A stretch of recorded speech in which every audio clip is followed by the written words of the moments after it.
Friends, hello. June 8th, 2026, Virtual Strangers, episode 230 is on the air. I, of course, am your host, Mr. Wes Wesley, and with me, as always, are my good friends, Eric and Ruuts. Ruuts, I'm tired, man. You ready to go to bed? I'm ready to go to bed. I'm ready to find out where this audio source. I hear it too. Yeah, I was like, why am I hearing that? Where is that? You have a YouTube window open, probably the one that popped open when I gave you that link earlier. Yeah. Oh, wait. Hey, there's one hiding right there. How crazy. There it is. Boom. Hey, we did it. Oh, there it is. How crazy. We've done this before, friends. I promise. I literally thought it was me. I'm like, there's no way this is my audio. It's fucked up again. No, how crazy. Because, like, how weird. Well, it wouldn't be, there has to be something. And let me address this chair. If anybody thinks I'm just lounging in this fucking recliner, which I somewhat am. My chair broke, like, I don't know, it's been 6 weeks ago, 8 weeks ago. And, like, I went to lean on one side, a bolt came out. And then it, like, won't be stable. So I had to go find the office chair in the house that I could find. And it's literally, I think it's, like, from the devil. It's made to break your back. And then then I fell off that ladder when I was getting off the roof, which is a completely different story, and landed on my tailbone and didn't fracture anything, didn't break any bones, but I've been in a lot of pain since. So that chair is like, it's like poking the fucking fire all day long every time I sit in it. And so I had to bring this up here, and then even this chair kind of sucks. So and I refuse to spend money on a good gaming chair yet because I'm investing it still. So, but anyway, that's long story short. That's why I'm in this like lower down level, and I'm sitting in this recliner. So I can relate, and I've come to realize that it doesn't matter so much which chair. If you stay in either of them for too long, it's just going to start hurting. Yeah. So like I have to trade. I'm currently sitting in my bar stool / VR chair with a pillow, and on top of the pillow is a pad. It's like it's made like the purple mattress, like one of those honeycomb memory pads. And yeah, I have to switch up. I have to go back and forth between this and my gaming chair, just so that I can walk after I stand up. Because Chad is saying, sorry to cut you off, but they're saying Eric sounds like he's garbled underwater, and it's not how he sounds. Yeah, it's not how he sounds. I get it is kind of high. Sound bad? Let me just turn you down a little bit. It doesn't. I can't hear you. I hear you in Discord. You sound good. Did you select the correct audio source in Ninja? There you go.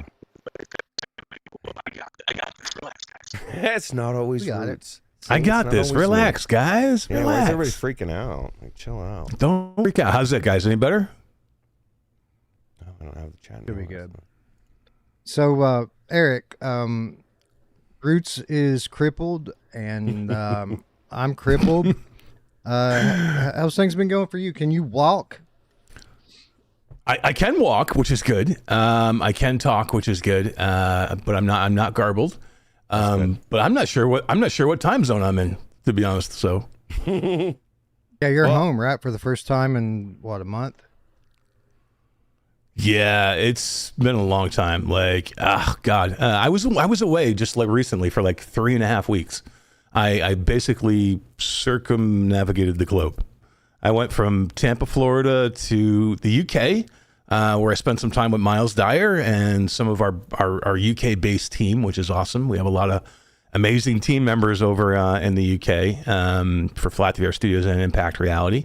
And then I flew to Amsterdam from there, and I spent a couple of days, 2 or 3 or 4 days, I think, with the Amsterdam crew. And I think we have like 15 people, Wes, and Ruuts that are in the Amsterdam area, like our entire art team. Our studio director, Tom, is in Amsterdam. And then I jumped on a train, and so did Miles and Natasha, and we took the train to Paris from Amsterdam to go meet with Francois from Vertex Breakers and the V Racer hoverbike guys. We had never met in person. We've been working together for over a year now. We had never met in person, so wanted to head down there and do that. And then spent 3 days there, and then I grabbed a flight from France, from Paris to Japan, and I spent 10 days or 12 days in Japan. In Tokyo and Kyoto, Japan, doing some amazing stuff, meeting some awesome studios out there, putting people through some kick-ass demos with the roto chairs and wheel and pedal setups and B-haptics vests, and putting people through like FlatOut 4 VR demos and Wrath Aeon of Ruin demos in Japan, and just meeting a whole bunch of really cool studios and meeting with perennial giants like Shuhei Yoshida and Capcom and Bandai Namco and Square Enix and some amazing companies there in Japan. And then I went to Arizona because Skiva got married. Oh, wow. So I flew from Japan to Arizona and spent 4 days in Arizona with Skiva and his new wife. Got a chance to go to his wedding and the ceremony and do that. And then I was able to go home. So I don't even know what freaking time zone it is, man. I swear. It took me a week and a half to like really get accustomed to everything again. So you left Skiva, who went off on his honeymoon, and then he just got back from his honeymoon, and didn't he have to go like represent Postal, our upcoming Postal Redux, someplace? Yeah. Well, I was in Arizona, thank God, but he hung out with the Running with Scissors guys, Mike and Vince, the CEO and COO of Running with Scissors, because they did a huge convention out there and had like all these postal dudes that were all hanging out, and they had postal babes. They had a booth. They were doing the whole thing, and Skiba had to represent. I was going to try and stay, but like literally, it would have been like 5 weeks on the road. And I'm like, no. I have to go home. Your but it would have been cool. Your daughter, they deserve to see you every once in a while. You know what I mean? Like, at least get a glimpse of you in person, not on a face chat or something. It was a tough one. That was a long trip.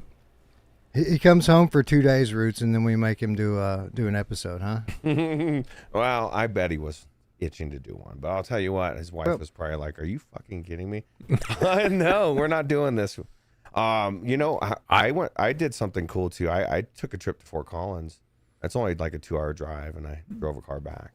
That's pretty nice. Cool. What's in Fort Collins? My boss needed somebody to go pick up a vehicle with him, so I took a 2-hour drive with him and bullshitted with him and made an extra $150 to just drive 4 hours. Yeah, but that was my excitement. I think your trip sounds cooler, and it was cool.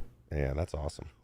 Well, it was funny because like just before that trip, Miles Dyer came here and he spent a week here with me in Tampa. We co-worked a little bit and hung out, and then me and him flew and met Wes and his wife Michelle and Dee and a whole bunch of the Game Cats out in Vegas. And Wes cornered me out there, Ruuts, like literally he put a pitchfork to my throat and said, "You were going to do some Virtual Strangers episodes when you get back." And I said, "Okay, I'm in." How cool! If anybody remembers that Caddyshack episode with Bill Murray putting the pitchfork to somebody's throat. No, Eric was extremely gracious. As soon as he knew that we were back on and doing episodes, and we've done a couple now, a few with Looper and D, he was all in. He was ready to come back. We haven't done a numbered episode since October last year was the last time we did one of these. So good to be back. Although I have to say I have enjoyed doing the episodes with Looper and D, playing some awesome games. One of which we're going to talk about at the end of today's episode. But we have some business to tend to first. I don't know if you heard, guys, but the sky, it's falling. If you look anywhere on VR YouTube or Reddit, everywhere, everyone seems to be in the consensus that VR is either dead or it's dying. And Eric, that's bad news for us, right? Like, what are we going to do? We better pack it in. I guess.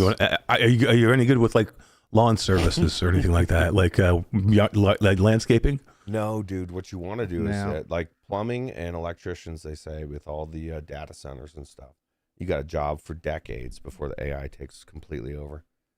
That's true. Yeah, that's true. I can't do any of that stuff, but like mother, like son, I'm for the street, yo. Hit me up for a good time. Yeah. Anyway, we're going to talk a little bit about the state of the industry. Obviously, we have a lot to talk about. Since we've done one of these in October, the industry looks very different today than it did at that point.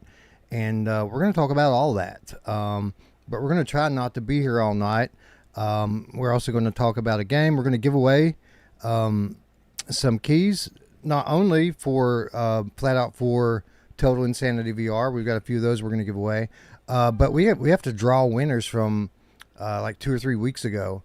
We did a comments drawing, so we're going to have to draw winners for that as well. We'll be doing all of that. Anyway, the moral of the story is we need to get moving on this thing, and of course we can't do that until we say hello to our friends in chat. Friends like Philosix says, I do think Meta has ruined VR.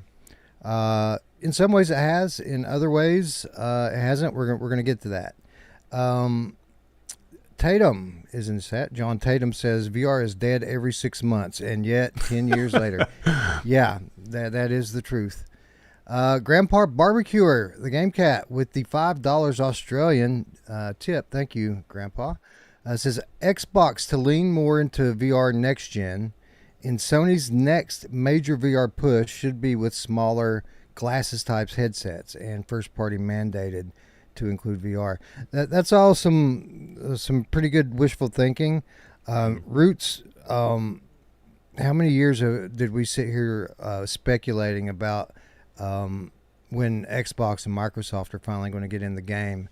And there's been some real good opportunities for them over the years, and they just never have done it, right? Yeah. Plus, as we're going to get into this episode, what's the reason for them to get into it right now? I don't think there's much except for money pouring down. And besides, let's talk about Sony. Like, I don't need glass type. Just give me a fucking regular sized headset. Don't give me this. If the third iteration is this same one, that's a problem. You know what I mean? Like, I don't know. Like, everybody else is going smaller. But anyway. Yeah, we're going to get to Sony. But kind of on that note, Eric, have you watched any of these gaming showcases from the last week? We had State of Play, we had Xbox Gaming Showcase, we had the PC Gaming Show, we had Jeff Keighley did Summer Games Fest. Have you been able to catch any of this? I did. I mean, I watch more of this stuff now than I ever have before. Like, I mean, I was always somewhat interested in it before, but, you know, I was always mainly more interested in VR gaming, but now, because of what we do, I'm interested in everything that comes out, especially like the PC gaming showcase that was out yesterday. I mean, for me, that's closer to a lot of stuff that we want to do, and there's a lot of games I'd be interested in there for like our Spark program that I'm very high on right now, that I'm really focused on. And, you know, of course, I always look at the big games that are coming out, you know, to see what we might want to look at or what want to, you know, work on. So for me, I'd probably, which is weird now, but like I'd probably follow the traditional gaming more than I did before in the past, but it's for the greater good of VR, I swear. Yeah, I've always enjoyed watching these showcases. I think we all miss E3, you know, and the big event that came up every summer that kind of celebrated gaming. And, you know, I still catch all of the showcases I can since then. And, you know, while I wasn't as down on State of Play as a lot of people were this past time, they hyped that thing up like it was going to be massive. And I think it might have been the worst out of all the major showcases that I watched this week. Summer Games Fest was awesome. The Microsoft Xbox gaming showcase was awesome. Did you see the preview for the new Gears of War game that's coming out? That thing looks fucking awesome. Yeah, E-Day looks great. Again, Gears of War is probably one of my top. It's definitely one of my top 5 game franchises. I absolutely love, and yeah, Emergence Day looks so freaking good. And I haven't like been into Gears of War in a long time, but like literally I saw it and I hadn't played Gears 5 much, and I've had it on my PC, and I watched yesterday. It got me so into it. I'm like, you know what? I haven't like or the new remastered Gears of War I haven't really checked out either. So I actually jumped on yesterday and popped a couple of them up and played a little bit yesterday. I love Gears of War, man. And Brian's in chat. I think he said Veronica and Alien Isolation 2 got me hyped up too. Yeah, there's so many good games, man. Like I mean, they showed the new Silent Hill game during State of Play. There's the new Control coming out. I mean, there was a lot of good games that just kind of got glazed over just because of there's so much stuff going on. But I got to say, I was pretty impressed with all of it, including State of Play, even if it didn't live up to all the hype they were putting on it. Anyway, yeah, Brian's here. Hello, Brian. Thanks for joining. Let's see, who else is here? Killa 8 Sam, Conan 48 AVS is here. Says UE5. We was talking about E-Day. Says it's developed in UE5, so obviously VR mod incoming.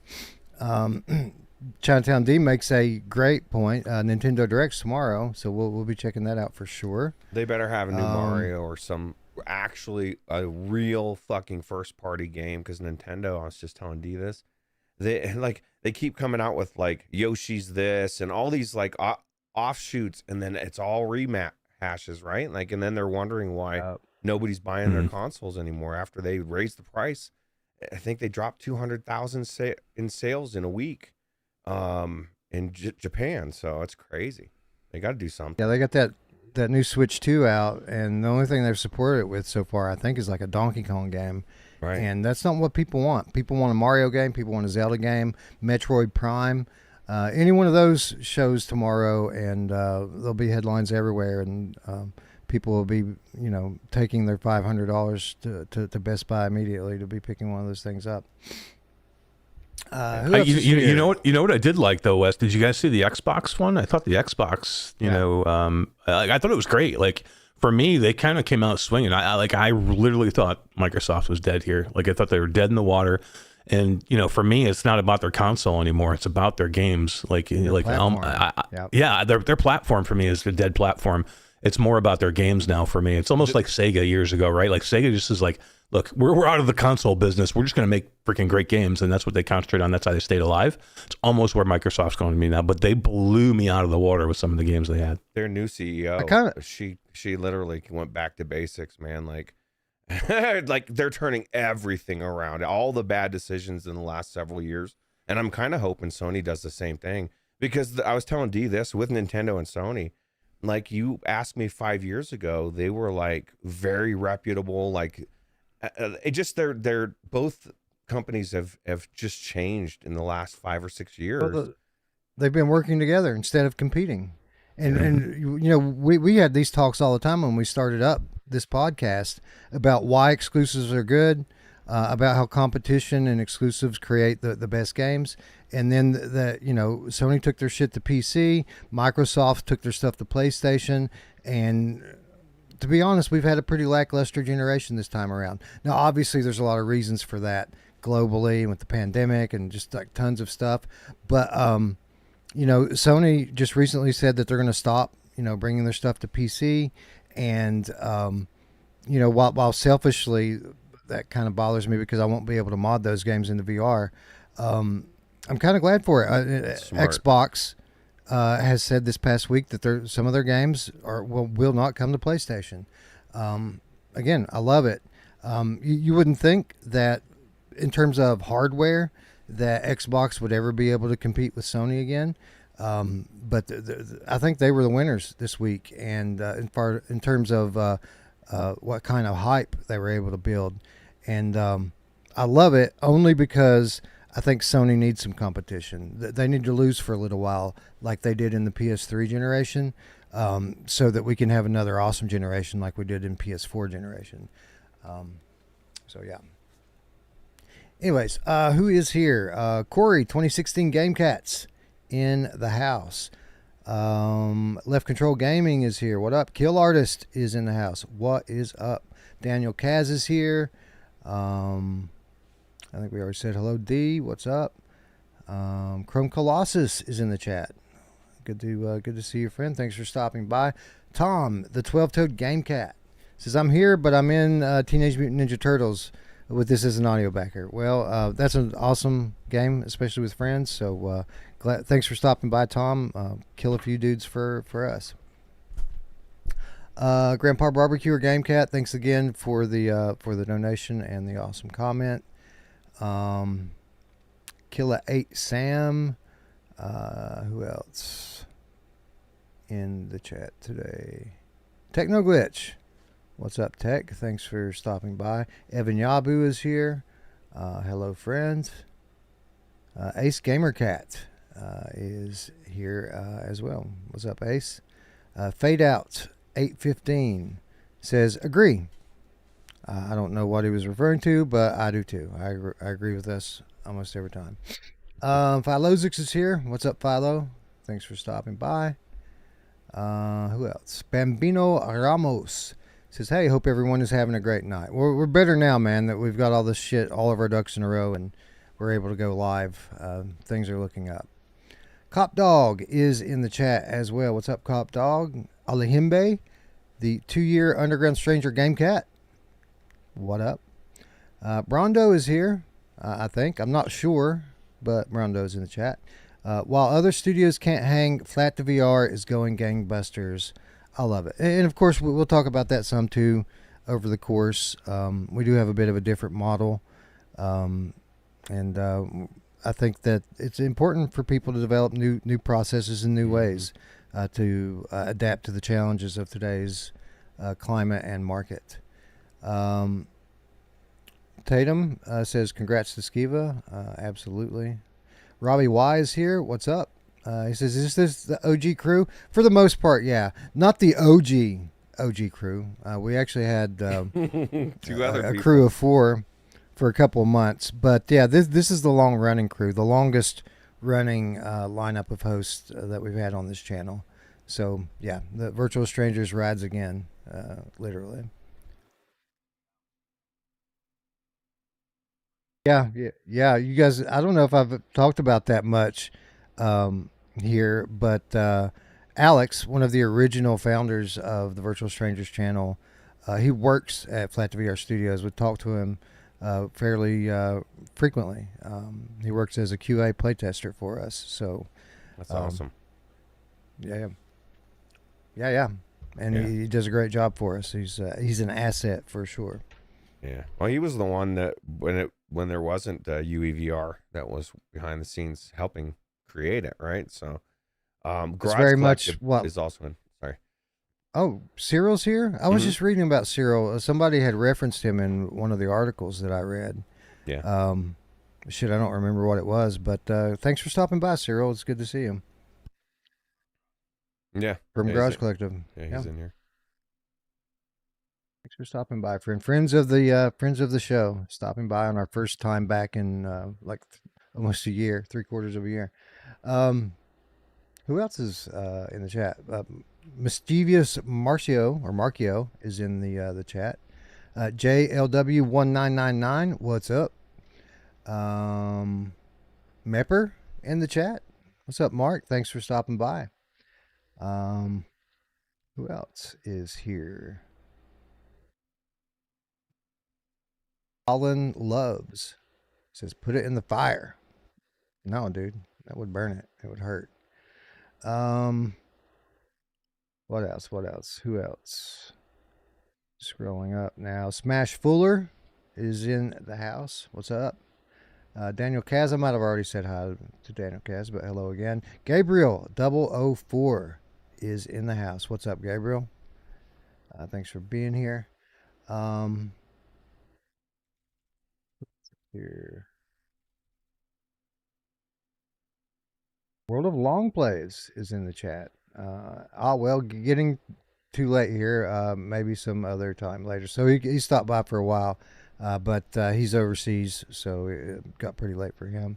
He'll catch the replay, I'm sure. Who else? Anyone else up here at the tippy top that we need to shout out? Colin Loves, we just shouted out. Radio Runt in the chat says, FlatOut, best VR game of 2026.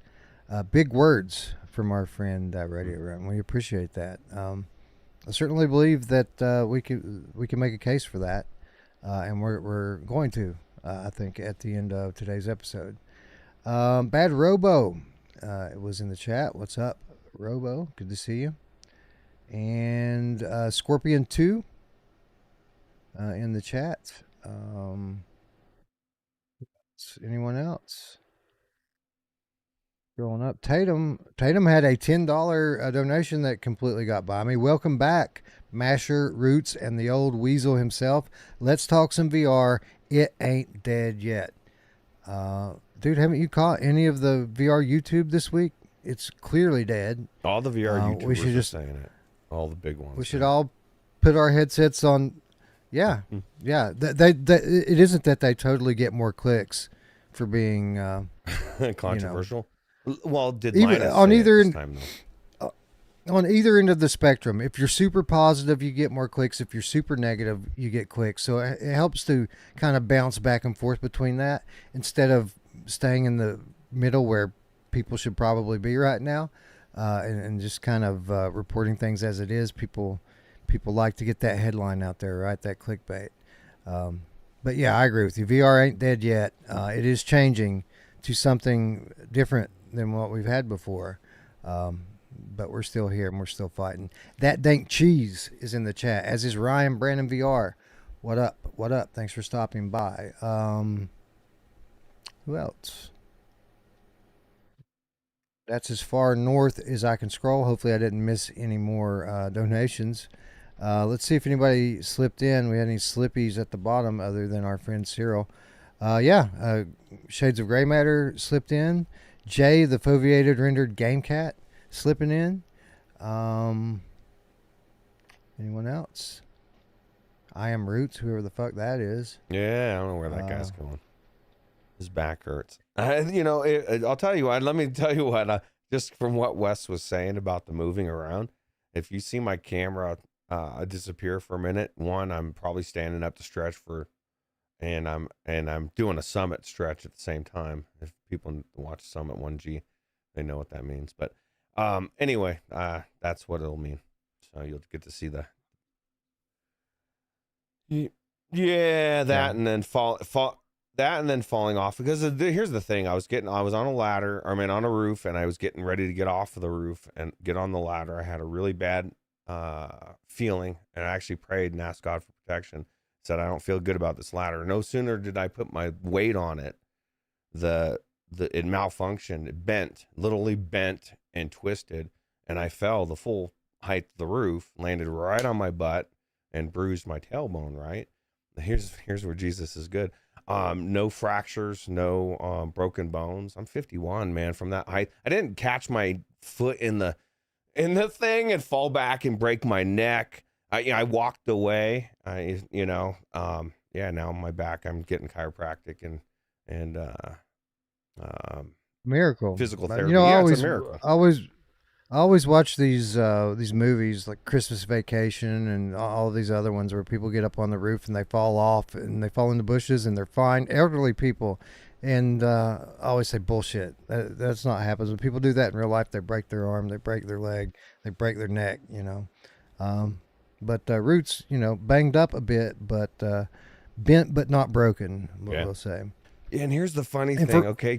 So I get off up, and I'm like, okay, I'm able to walk, and I go to the front door to tell the lady, and I tell her, I said, I'm gonna have to come back, or somebody's gonna have to come back, because and do this a different day, because I didn't do what I was meant to do, and I said, yeah, my ladder broke, and she looks at me, she's like, oh, I got a ladder you can use. I laughed at her. I said, no, I'm not going back on any roofs today. But I thought that was funny because, no, I'm not giving the devil broke twice. With me at the top of it, right? No, it's actually, it's made me rethink going up on ladders in a lot of ways. Because it happens so fast. 1 second I'm on the ladder and it's intact, and then the next thing I'm on the ground. And I thought, everything. That's crazy. Everything happens so quickly like that. Car accidents, work accidents. I saw my thumb off one time. Ooh. And I didn't, I knew it, but I didn't know it. Like, it happened so quickly. I found out quickly enough. But yeah, everything, whenever shit like that goes down, it always seems like it happens so fast, and then you find yourself in kind of a new, you're in a new world of pain for months. Congratulations. Yeah, it's amazing. Mepper says for what it's worth, I'm on his roof. Well, you better not fall. Yeah, be careful, bro, for sure. I'll have to get up and stretch some as well, but I'm not going to turn my camera off, so hopefully you guys like looking at my crotch and my T-shirt for a few seconds. Virtua AM2 is in the chat. JJ Savior slipping in as well. And we had another one, Corky 2000, slipping into the chat. And Cyril from Garage Collective says he's still here, not in VR much anymore, at least for Garage Collective, but always checking in if I can get a notification. Cyril, I was just thinking about this the other day. Like I said, I read your name in an article that I was reading. I don't even remember what the article was about, but it got me thinking about you and your games. You have such amazing games relegated to a single VR platform, which is just a shame. Because you're bound to the mobile standalone platform, and so many other people just aren't on Quest or aren't on it anymore. It wouldn't take much, I wouldn't think, to get your games on the Steam VR and then PlayStation VR. You've got them fully developed. It's something you might want to consider. But Yeah. You probably already have. But I just want to say that your games are awesome. Anyone else to shout out? Simplex, checking in from Poland. What's up, Simplex? Good to see you, friend. And I think that's it. If I missed you, I apologize. Thank you all for coming and hanging out with us for our triumphant return as we eulogize VR. And why don't we get to that portion of the show? Let's talk a little bit about the industry, the state of the industry today, yesterday, and tomorrow. And you have to bear with me for a minute because it's been a while since I did this. And I don't have my show notes up in front of me anymore. Oh, wait, Eric, how'd you get down over there? What are you doing? Eric's like... What am I doing over there? Yeah, he like kind of snuck I'm in down and Ruuts. he's like trying to take Wes's thunder. Let me move you over there. Yeah. It could have been you, or maybe it's just me not paying attention. Where is the Just to make sure everybody can hear me still, my Go XLR crashed on me right in the middle Oh, there. yeah, it says I can see that it's working. It got weird for a minute. Your audio got weird for a minute earlier when you said hello to somebody or something, but it's better now. Yeah. Cool. Yeah, Oh, my you're Go trying- XLR completely crashed. Did not like what's going on. No, it's my thunder you're trying Right. to take, Eric. What are you doing, man? It's not acceptable. Man. So the state of VR in 2026, is VR dead? Is VR, it's a loaded question. Obviously, it's something that we've been hearing literally the whole time that we've been here. The people were eulogizing VR before it ever even got started. So it's kind of like the boy that cried wolf at a certain point. But we have to take it seriously, especially when, times like these when the industry is undergoing and has undergone so much change. We have to think about it and we have to watch it, especially, for people like Eric and I that work in the industry now. But it's a loaded question, is VR dying? We have to start by asking, like, what do you mean by that? Like, are you talking about the technology, like the headsets, or are you talking about VR gaming specifically? Because it's two different things, right? I think, like the hardware, I think we can pretty much count on it always being around. The question is it something that people are going to always be able to have peak gaming experiences on? And it's interesting what has kind of happened here because, the meta plan, which we'll talk more about in a few minutes, was always kind of to use gaming to get into VR, but the end game was always to use gaming to get people into VR so that you can sell them on using VR for other things. And it's interesting to think what might have happened if they started out selling people VR for other things and then them discovering gaming organically, kind of like what happened with, PC gaming. Anyway, shoulda, coulda, woulda. I guess we should probably start with some perspective about VR and where it's been. Like we can't talk about where we're going without properly uh, reviewing where we were. And the article that you're looking at here, The Virtual Reality Dream is Dying, this is an article from 2018, 2 years after the birth of consumer VR. And major publications were already asking the question, is it dying? Is it going away? And I guess I'll start with you, Ruuts. It's kind of ironic that we're here doing this today, 10 years into consumer VR, when we always used to have these conversations back in the day about just think about where we're going to be in 10 years, where the tech's going to be in 10 years, how the games are going to be in 10 years. Well, here we are 10 years later. Is it anything like you thought it was going to be? It's somewhat like it. I'm trying to fix your audio too, because that people said that we switched scenes. It's no. The problem is I see people in chat are saying that, you know, the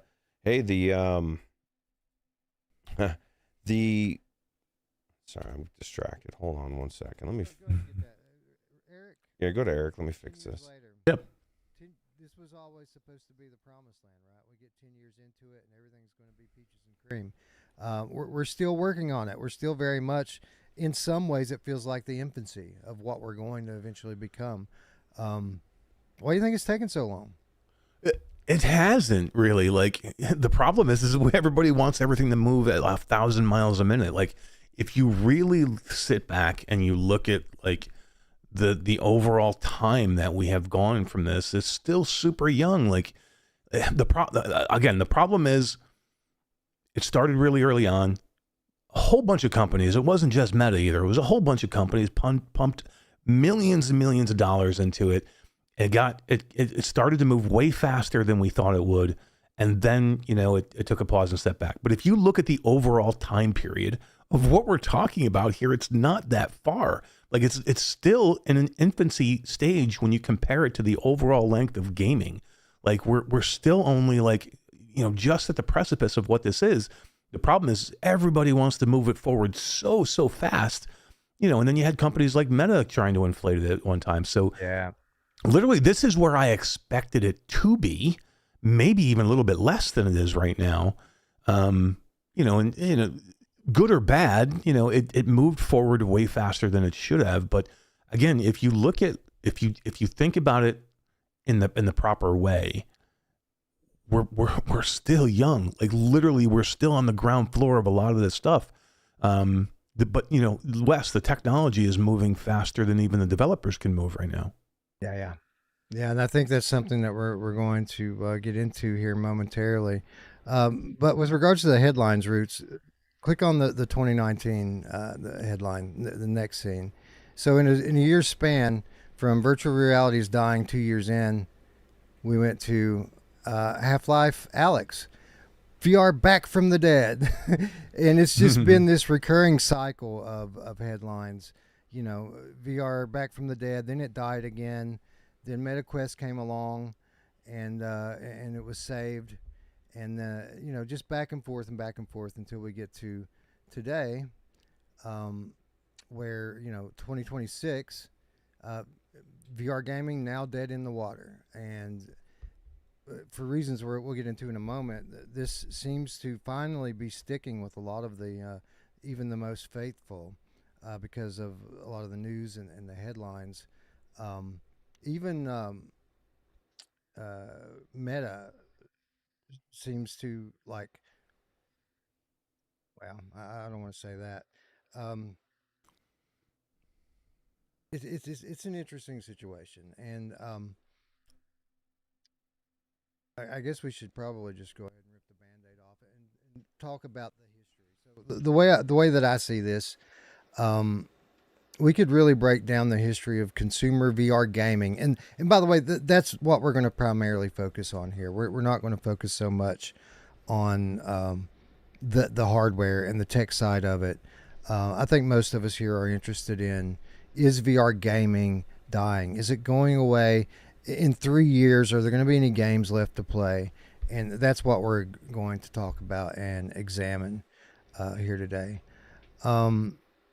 I guess, Ruuts, you can skip the next scene and go to the one after so that we can talk a little bit about the first era of VR. 2016, 2017, 2018, the pre-Facebook era of VR. And believe it or not, folks, I know a lot of you probably can't remember back quite this far. Which but one there am I was a going to? time I'm before. sorry. Which you said the PC versus console? I one? said, yeah, that's the one. So yeah, back in the very earliest days of VR, Facebook really wasn't that involved in it yet. This was a time that a lot of the VR evangelists look back upon fondly as, in some ways the best time. What was great about this particular period in VR is that the tech was new. The people inside the tech and gaming industry seem to almost universally believe in it. And what that means is funding, essentially.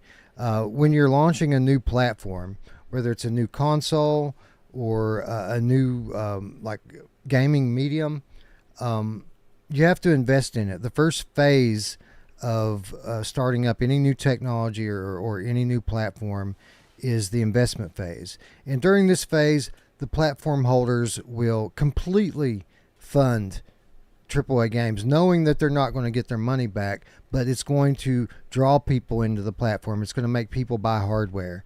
And during those very earliest days, we got Fallout 4 VR. That's when Skyrim came on the PC side and on PlayStation side. And Eric, during this time, like we had the biggest gaming studios in the world willing to invest in developing VR games that to this day are still some of the best in the VR library. Those were the good old days, yeah. Yeah, I mean they were awesome, but again, this is what I was talking about earlier. Like I think it was an inflated idea of what the VR market was, because again, this was early on, and then all of these companies thought this was the gravy train. This was the golden ticket. Let's pump millions and millions of dollars into this, and the market wasn't there yet. Like they were way too far ahead of themselves. They made some of the best games in the world literally up front. Like usually what happens, right, is you start with basic games, right? You start with the basic, what it looks like, and you go from A to B to C to D all the way up to Z. They went right to Z. They put out they had some of the biggest budgets. There was games like Defector and Wilson's Heart and Lone Echo and Stormland. They came out of the gate swinging with all, and what you said, Wes, with Fallout. They came out of the gate swinging with all these amazing games, but they were pumping millions and millions of dollars into this. The market wasn't there. I literally don't understand how, unless they thought that they were going to bring in the masses, because the masses weren't there yet. They hadn't bought enough headsets to sustain what they were putting into it. They must have assumed that everybody and their brother would just go out and buy a headset at that point. And it didn't happen that fast, and they lost money, and then they all jumped out, and then we reverted backwards. Less budget, less money. That means lower performing, lower slow down, games. slow down. We're going to get to that. I think in this earliest era of VR, when it came out, it's amazing that so much was invested into it, because originally PC VR was kind of it, right? And in order for people to buy into PC VR, you had to buy the headset, which was costly, $600, $800 to get the headset. And then you had to have a powerful gaming PC at that time to even be able to run it. So you're talking about $2,000, $3,000 a setup. And everyone was so blown away by the tech that they just assumed that people would just pay whatever, I guess, to get into it. Which we were all kind of blown away by as well. But then, Sony comes along and gives people an option that isn't as expensive. If you have a PlayStation 4 console, you can drop $450 to get the PlayStation VR kit. And all of a sudden, there was a more affordable way into VR. And Ruuts, a lot of us started there. I don't think you did. You eventually got into it. But just having that affordable option made people overlook a whole lot of the shortcomings of the platform. You know, it had a great library of games, the best for that generation, if you ask me. But people who had never played PC VR at that time, they didn't realize all the spider web of cables and the limitations of the camera tracking and all of this stuff that, you know, people like us who loved it didn't really notice so much. But the mainstream gamers, the ones that knew about it or even got a chance to try it, they noticed, right? Yeah. Well, here's the thing. Like you said, the PCs were, you had to have a high-end, expensive PC, and then you had to drop another $1,000 on a headset, and or $600, you know, for Rift. And most people weren't in that position. But guess what? Most people were in the position of playing a PlayStation. They already owned. So many people had PlayStation 4s already. So all you had to do was invest that $450, and everybody knew what VR was. It was starting to blow up on YouTube, and so like, I guarantee you're seeing all these videos of PC VR, and you want to try it. You're curious, right?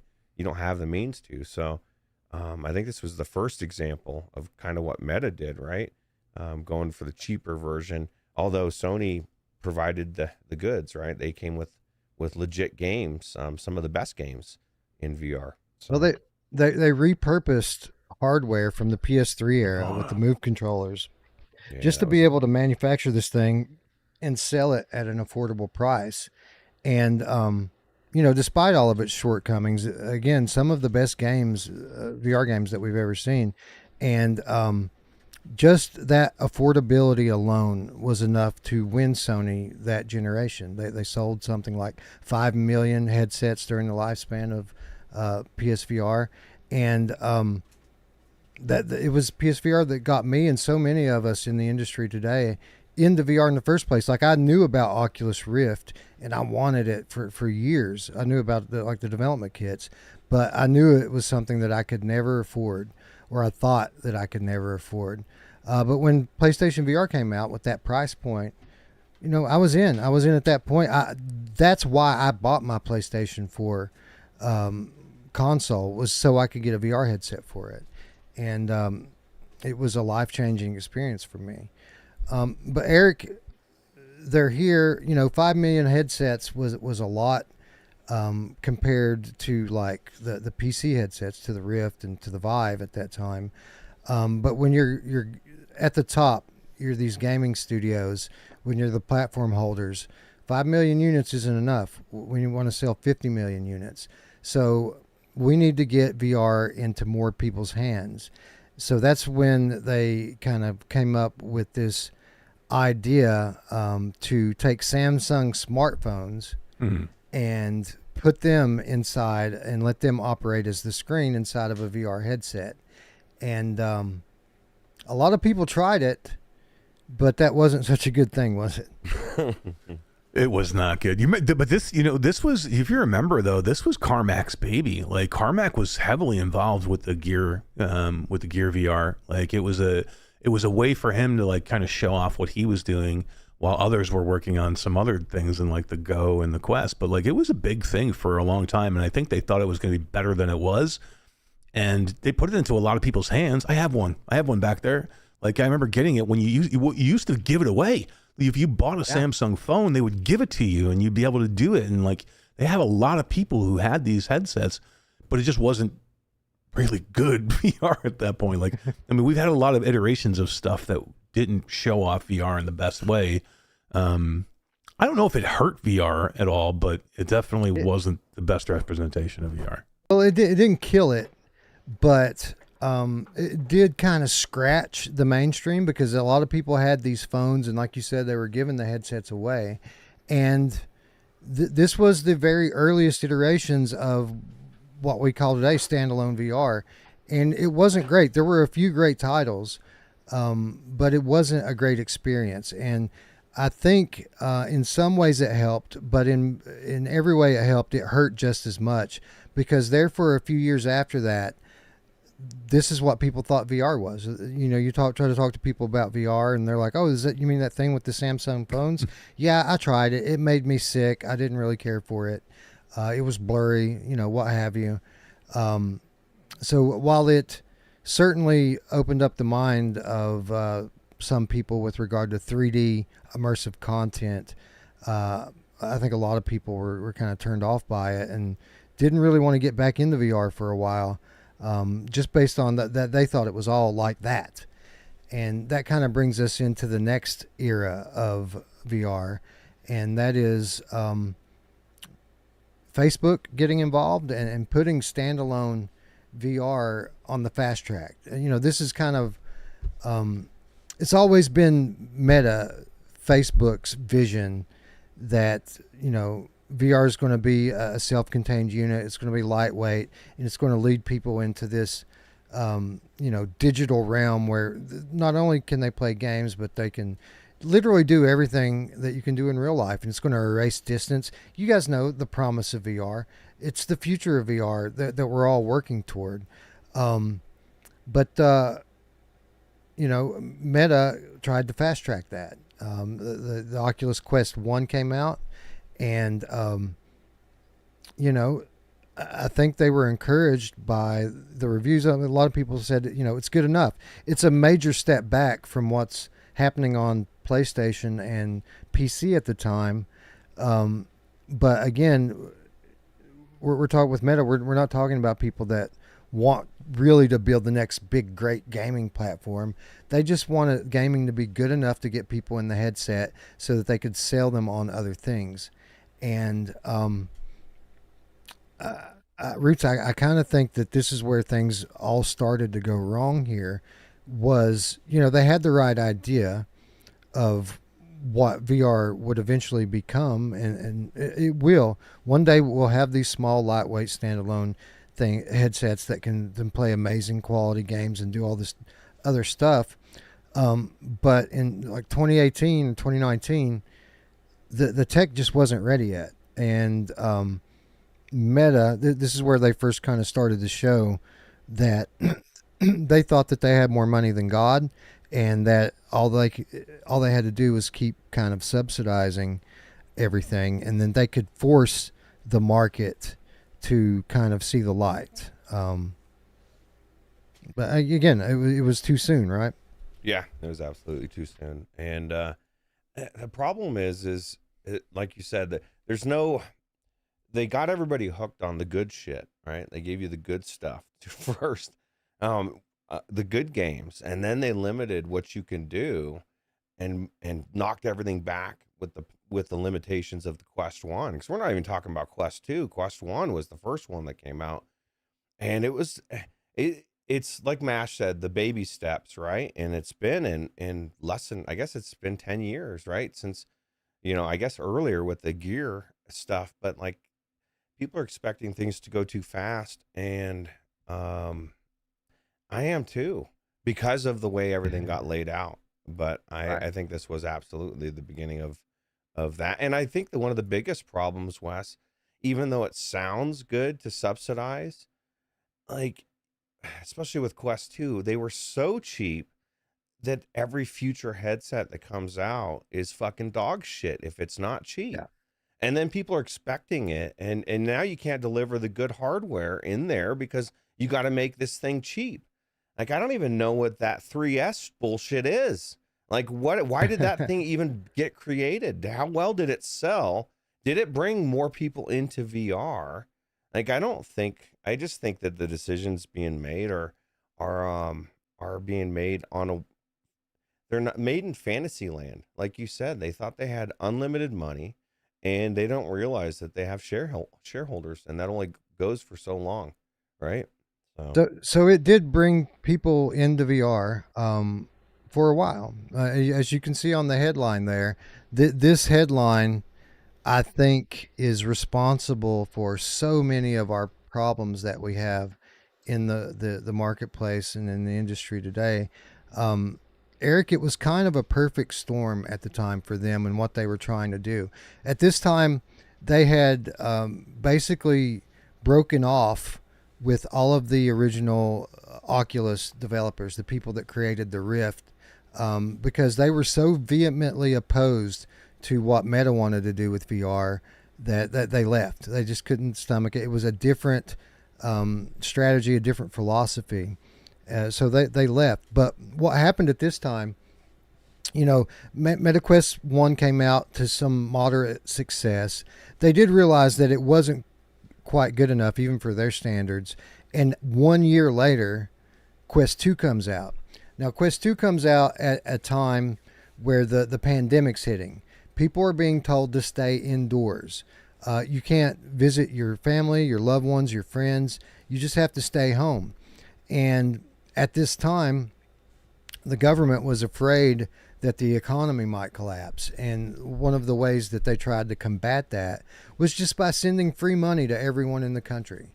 So here we have Meta coming out with this new Quest 2, an improved version of their standalone headset that had come out a year earlier. And everyone had money in their pockets, and everyone was looking for a way to, be able to spend time, real quality time, with their family and their loved ones. And here's Meta with the perfect solution to everyone's problem. $299, everyone can afford that with the checks that they've got. Everybody go pick up a Quest 2, and it was good for a while, right? Like a lot of headsets were sold. People were getting in the headsets and people were buying games to try them out. And it was good for a while.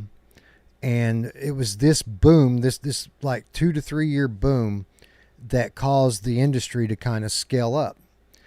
The VR gaming studios, the big players out there, your Fast Travels, your Vertigos, your Skydances, your Resolution Games, they all expanded. They hired in developers. They started fast tracking multiple projects at each studio, and they assumed that this 20 million Quest 2s would lead to 40 million Quest 3s and 80 million Quest 4s. So the whole industry kind of prepared for that at this time. But it was a ruse, right? It was just kind of a perfect storm for Meta to try to force the future of VR to happen today.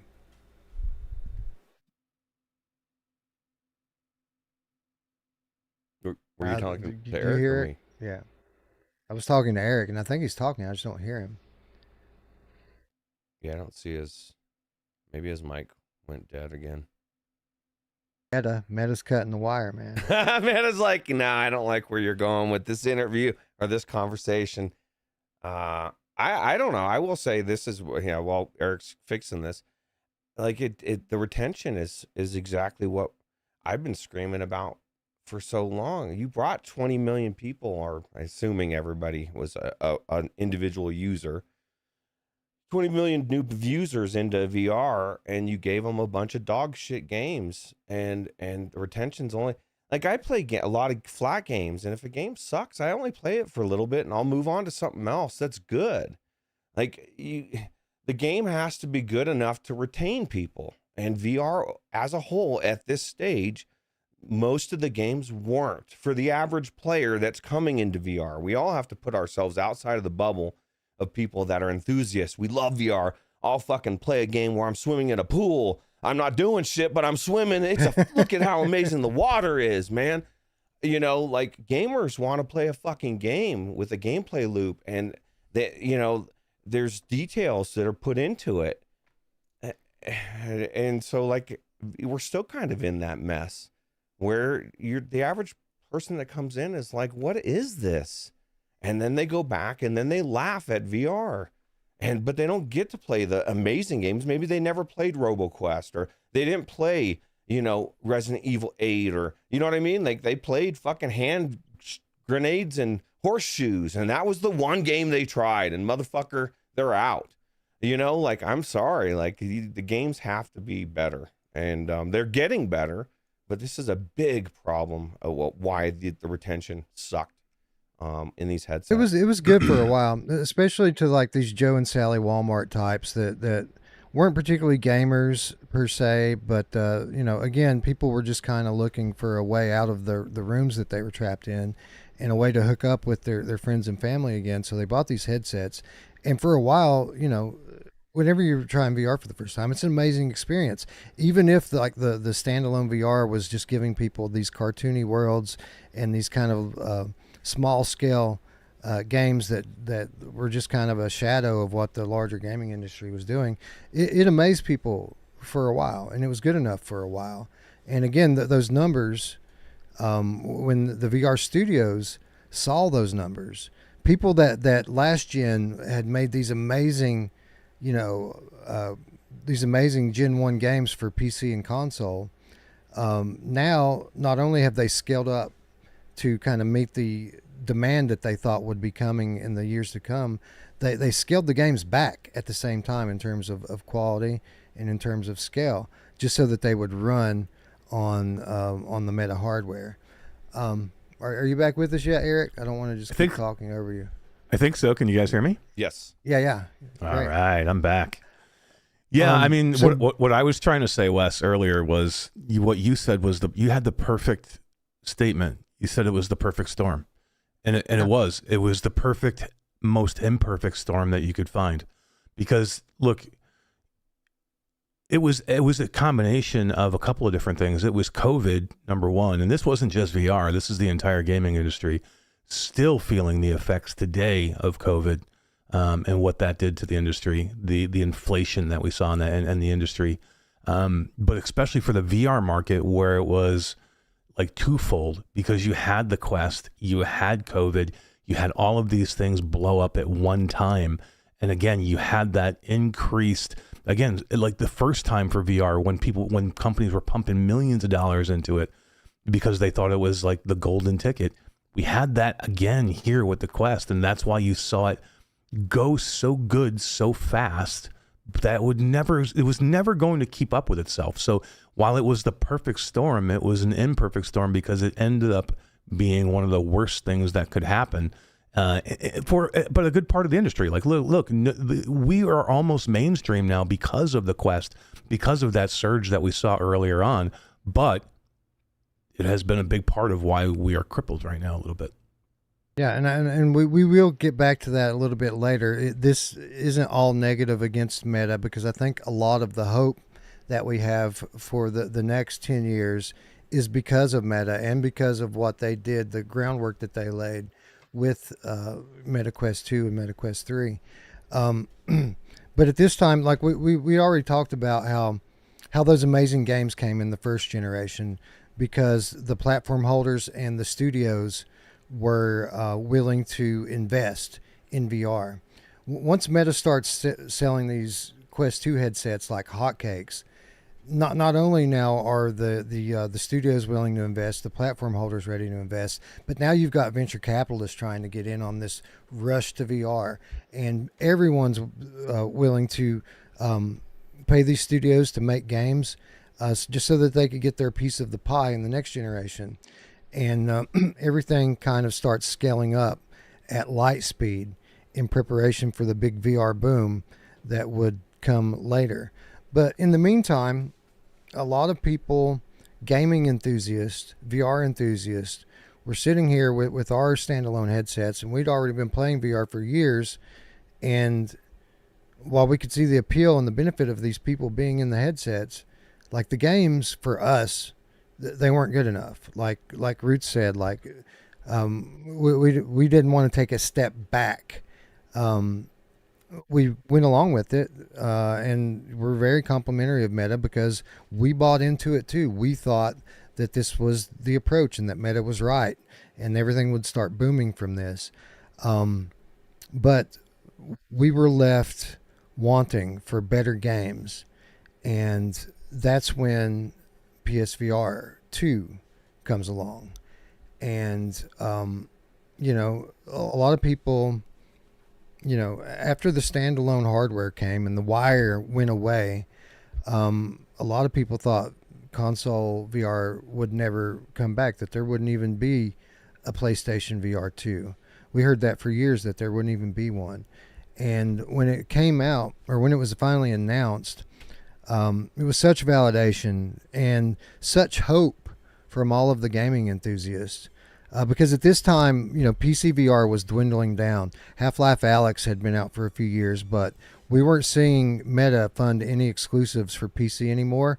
And when Meta pulled out, so did anybody else that would even be thinking about funding PC VR exclusives and big budget PC VR games. So PSVR 2 represented hope for the gaming enthusiasts, that we could still have an affordable headset that is supported by big budget, AAA in some cases games. And it made all the sense in the world to us. Like PlayStation VR 1 had won the first generation of VR. What could a PSVR 2 do? And when it came out, you could tell it was something that had been in planning stages for years, because in some ways it was a step back, right? Like we had started to move past the wire, past Fresnel lenses, and the pass-through, black and white, like a lot of the stuff that even Quest had surpassed in terms of the hardware. The new Sony hardware was still kind of last gen in that respect on launch day. But in other ways, it was leap years ahead of the Meta headsets with the regard to the haptics and the controllers and the OLED panels inside the thing, giving kind of a next level visual experience to the user. And not only did we have this like pretty good hardware, especially for the day, the library of games that it launched with kind of validated everything that we had speculated, right? Like Sony gave us 2 first-party AAA bangers in the launch window with Gran Turismo 7 VR and with the Horizon Call of the Mountain game. Capcom supported with giving us Resident Evil Village and Resident Evil 4. And this time, unlike Resident Evil 7, which was played with a gamepad, this time they gave us full-on VR games with hands, with motion controllers. These were legitimate AAA VR games. And there were so many other great games in that launch window.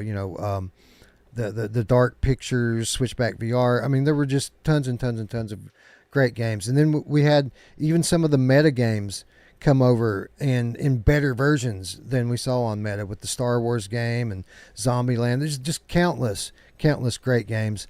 The first year of PlayStation VR 2 kind of sold us on what we had speculated that the platform would be. It would be the savior of VR for gaming enthusiasts. And Ruuts, I think this was one of the best times that I can recall. That year PSVR 2 came out, in terms of the quality of gaming, especially after that drought we had, when kind of everything was developed around Quest 2. We had a little hope here, right? Everything was just so good at that time. Yeah, absolutely. Radio Runt says that he got burnt from the PlayStation VR 2. Here's the thing. At this point, I didn't feel like I got burnt from the PlayStation VR 2. As a matter of fact, I'm still playing my PlayStation VR 2 on PC. The games that came out, like you said, there was a lot of bangers. I mean, GC7 is amazing. Resident Evil 8, amazing. Call of the Mountain, I still think they could have released. I think it could have been better, but I think it was still good, really good. And I think it was a really good release. There's people blaming the cost of the PlayStation VR 2 for its That's success. a big thing. It definitely would have helped in the beginning for sure, especially. But here's the thing: things cost money. That came out right at COVID, and like things were harder to get a hold of. And so, do we expect Sony and every other company to just eat it over and over and over again? That's just not the way business works. They have so who do you blame for that? Now, Now, I agree that this thing launches at $549, and it is not competitive with Quest 2 at $299. But Eric, whose fault is that? Is it Sony's fault for not wanting to take a loss for every headset they sell, or is it Meta's fault for, again, so heavily subsidizing their headset that it creates an unfair balance with regard to competition in the hardware space? I think it was a couple of different things. I think one of the biggest things for me was it wasn't even that it just wasn't the same price as the Quest anymore. You got to remember, when it launched, the install base of the PlayStation 5 was nowhere near what it is now. Like, people were still having tough times even getting PlayStation 5s back then. So it wasn't just, I need to buy a $549 headset. Now I need to buy a $549 headset plus a $700 PS5 if I don't have one. Now you're talking PC territory, right? Now you're talking, I got to go buy a PC VR headset with a brand new PC that's going to cost me $1,500. That's the difference. And then that's the market they were trying to compete in. They probably should have, like, if they had waited till the install base was higher for the PlayStation 5, that $550 price tag wouldn't have been as bad, Ruuts. Yeah, because that's exactly what Radio Runt said. He got burnt because he had to get the PS5 and the headset, so it was $1,100 wasted, in his opinion. I still think that the games that I played on PlayStation VR 2 when it first came out were worth me having. I don't have a PlayStation 4 or 5 anymore, but that's because it got to a point where I just feel like Sony wasn't supporting it anymore, and I was like, why? It started to really piss me off. I'm glad I didn't get rid of the headset, though, because it is amazing on PC VR once you get it all dialed in, and it's just a good headset.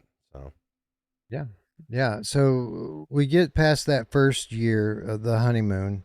Really just an amazing time. Even the PlayStation VR naysayers at that point were singing the praises of the experience, the in-headset experience, playing these AAA games in VR. People didn't know VR could be that good. And those that got a chance to experience that learned really quickly how good VR could be at that time. But, the numbers and the reality of the market are inescapable. After you get a year in, all that COVID money's gone. People are going back to work. Supply chains are still limited, and the price is still high for that hardware. Only now, the games aren't coming anymore. And I got to think at some point, Sony realized pretty early on that they weren't going to be able to compete with Meta pumping money into everything. All of the studios at this time, I think Sony kind of counted on a little more third-party support. They had this vision where they thought that some of the flat developers would develop these hybrid VR modes for their games, so that they would get support there, and then they would get the same level of support from the VR studios that they got in the first generation. But at this time, all of the VR studios, they've all kind of built their studios up around the Quest model. They're all making these games for casual gamers, these cartoony games for casual gamers, to sell them on the standalone market. And the PlayStation gamers just aren't interested in most of that stuff. So a lot of them didn't even bother with even bringing their games to PlayStation, even to this day. But I think Sony, they thought that they could invest in their a couple of first-party titles just to kind of show people the way, and I think they expected the third-party developers to carry the headset. And in many ways, that's exactly what has happened. But people have been asking, since year 2, pretty much, does Sony care about VR? And many of us, gave them the benefit of the doubt and said, yeah, it's coming. They're working on it. The games are in development. It's coming. It takes years for these games for true AAA games to be developed. They're coming. Be patient. The platform's only 2 years old. The platform's only 3 years old. And it just, after a while, I think slowly, even those of us who love PlayStation VR and the platform, we've had to kind of come to terms with Sony doesn't care about VR, at least not the way we would like for them to. We talked about PSVR 1 and PC in the early days and how the platform holders were willing to subsidize or invest in games to get people in the headsets, get people playing VR. It was at this point where it started to become evident that Sony really wasn't so willing to put their money where their mouth is, so to speak. Not that they weren't investing. Like every big release that we've gotten from third parties, like the big IPs, your Microsoft Flight Sims and things like this, we know that Sony, to some extent, helped fund those games. But the big AAA first-party IPs that we were expecting and that we got in the first year, we expected that to happen every year, and it didn't. It only happened in the first year. And, we all kind of had our moment of realization that Sony isn't quite doing what we wanted them to do and expect them to do. But I think it was, for a lot of people, Eric, when Astrobot came out, just a couple of years ago, 2 or 3 years ago, I think it was 2 years ago when Astrobot came out with no plans for VR support at all. I think that's when a lot of us started to kind of wake up to the reality that PSVR 2 is going to be supported primarily by third-party developers pretty much for the rest of its lifespan. Yeah, it was pretty much a big kick in the teeth for a lot of people. Look, Sony's had a rough play here, and I've given them tons of grief, from the beginning. Even though I thought they still have some of the best library we've ever seen, some of the best experiences, but you can definitely feel, Wes, like they did have a shift. You know what I mean? I think a lot of the stuff that was launch titles or came out in that first year was already way, way planned, a long time in advance before the launch of that headset.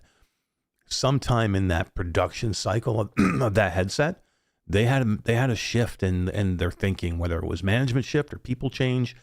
There was a shift. They did have a complete management shift. Like the whole leadership of PlayStation turned over during this period.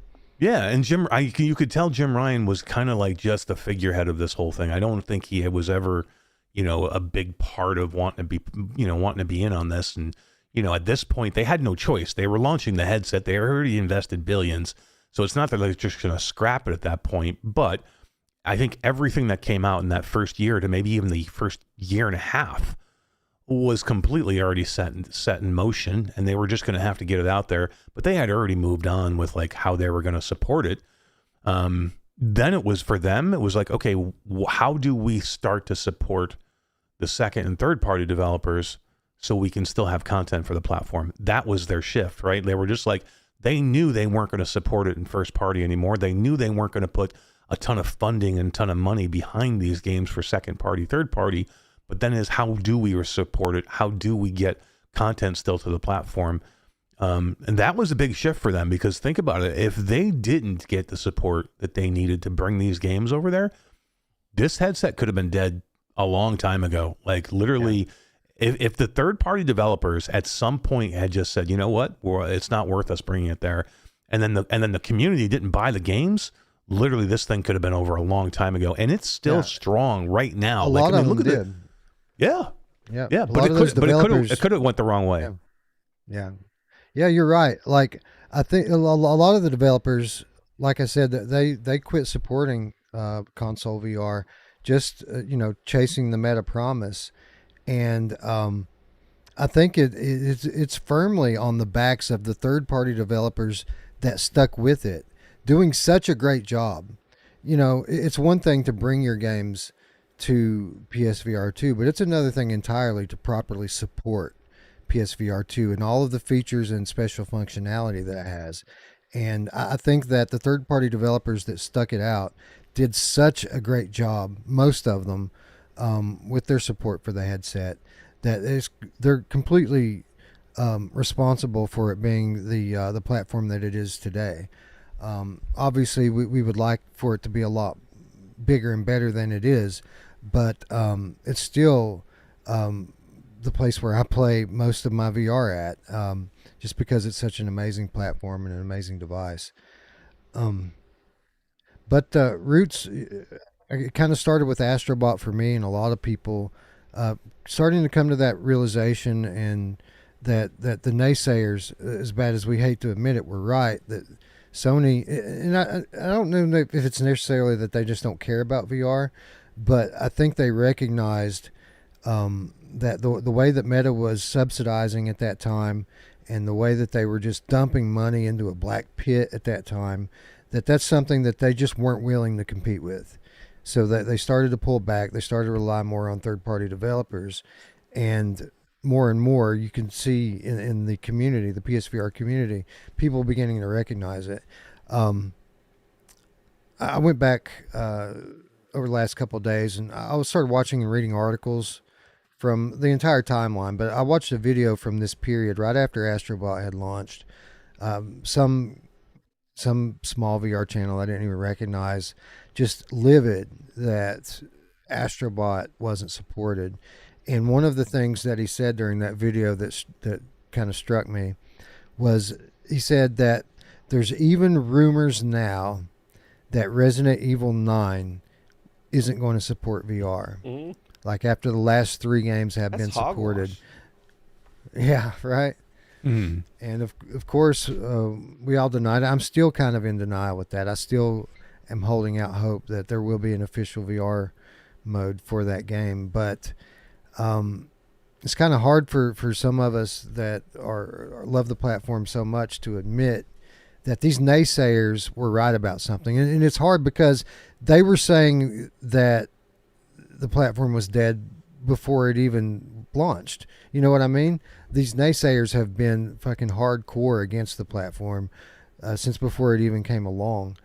So it's easy to kind of disregard what they're saying. But again, it's been a bit of a bitter pill to swallow that, you know, as great as the PSVR platform is, it should be a lot better. And it's like Sony gave us a good year, and then after that first year, they started backing off more and more and more, to the point now where, I mean, I don't know, but I suspect that they're not funding much to come over. Like I said, you'll get one here and there, but I don't think that Sony's putting in millions of dollars every year to developing third-party VR games. No, yeah, and so it's almost like they're a business, and at some point, the problem is like Mash said, everything was set in motion, and when it came out, like, most of the people that loved VR were gone, and so you had the people that were worried about money, and money's everything, and they aren't supporting it, and that's why we're seeing all the funky weird shit going on with all the decisions. And the worst part about it, Wes, is like they pissed off a lot of people initially. I was already starting to get pissed off with Sony a little bit before a lot of other people, just because I didn't come from that ecosphere, and I don't have this real huge passion for them. But the people that do defended and defended and defended for years, and then they got slapped in the face. You know what I mean? It's like you're getting beat around 15 times before your significant other beats you one really good time. And then you finally realize, fuck, I can't stay in this relationship anymore. I'm going to die, you know? And so I think the good news is that dude's gone from Sony, right? Like maybe they have the same. You don't understand, Roots. He really loves me. He's very emotional. Yeah. And it's not him, it's me. If I can just make my dinner, the dinner a little bit better. No, I don't know, man. I just feel like, a lot of people are very. I personally, me and D, we played Astrobot Flat. It's one of the best games I've played. It's amazing. I wish they would have brought it into VR, but I see why people out of principle say I won't touch it. I could feel better about that decision if I thought it would ever make a difference, and if it made, outside of making you feel better. You know, I mean, if you don't play Flat anyway, then I get it. Like, but if you play some Flat games as well, I don't understand. You know, like, I love Flat games. On like principle, everything Mash said about games, Flat games, I love them It's my I prefer to play flat games unless they're like really deep brought into VR, like RoboQuest. I haven't been able to play enough of it. I was telling Wes during the break or before the show, Mash, that I think I'm at the last boss, or I got to him on another planet, Iris or something. Nice. I don't know, but I'm playing the fuck out of that game because it's just so well made and so fun to play. You bring me games in VR like that, I'll be playing every game in VR. But don't tell me I got to go back into the shallow games again. I can't do it. I can't go on play this DLC to the pool game that's a fucking, now it's the ocean. I can't do it. Like everybody else can, and I'm not knocking it. Like in the past, I've like I've downplayed. If that's what people love, that's great. I'm a gamer. I'm a gamer first. I've always been a gamer. VR drew me in and I was wowed by it. But when the wow went away, I want the gaming. I want the games, the real gameplay loop. And that's why I'm so appreciative of Flat to VR, which we'll go more into detail later. But, and I realize not everybody feels this way. So a lot of people do, though. And a lot of people are starting to appreciate the deeper games. So here's the irony of the whole thing, and this is going to kind of get us up to current day. During this period where Sony's ramping down their support and their funding for new VR games, MetaQuest 3 launches. So this is the follow-up to MetaQuest 2. It is substantially larger price tag than Quest 2, almost doubling the price point until they came out with like the 3S kind of budget version of it. And for the first time here, Meta has a device that is capable of producing some pretty good gaming experiences in there. Like not every game from every indie dev was great, and then a lot of that was because these indie devs had to make their games work on Quest 2 still, but many of the Quest 3 exclusives that cut Quest 2 loose showed what that headset is capable of.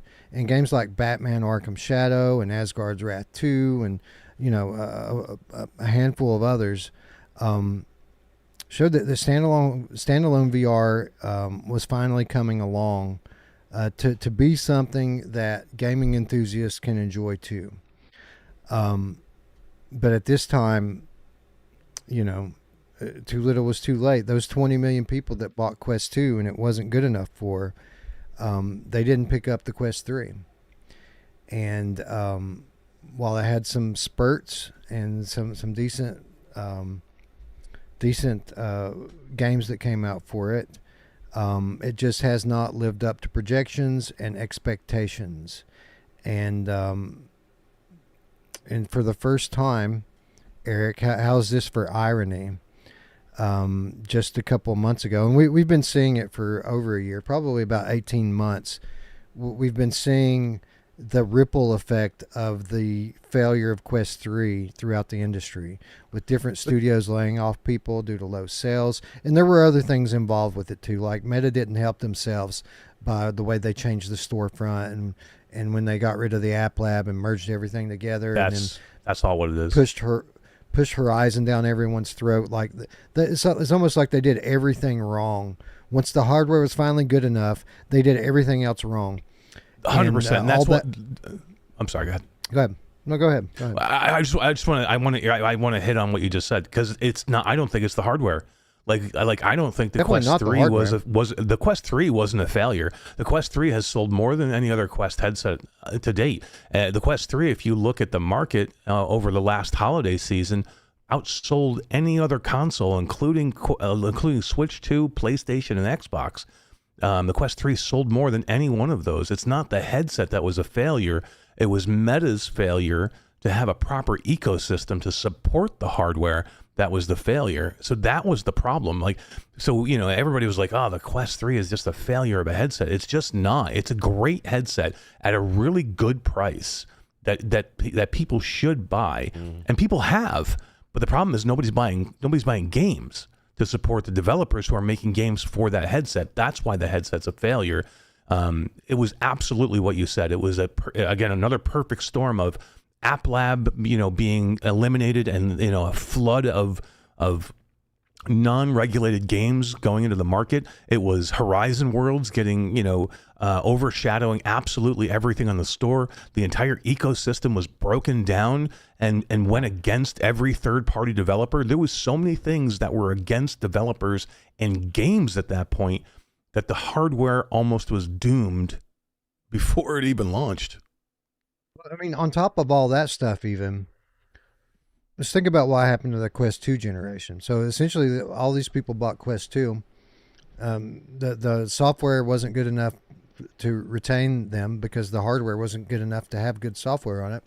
They throw all these headsets in the closet. Do they stay there? No, they don't stay there. The children that were maybe 10 years old when their parents bought the thing, now they're 12 years old, and they're pulling those headsets out. And these kids can't buy games, but there's so much on there that you don't have to pay for. There's tons of content at this point.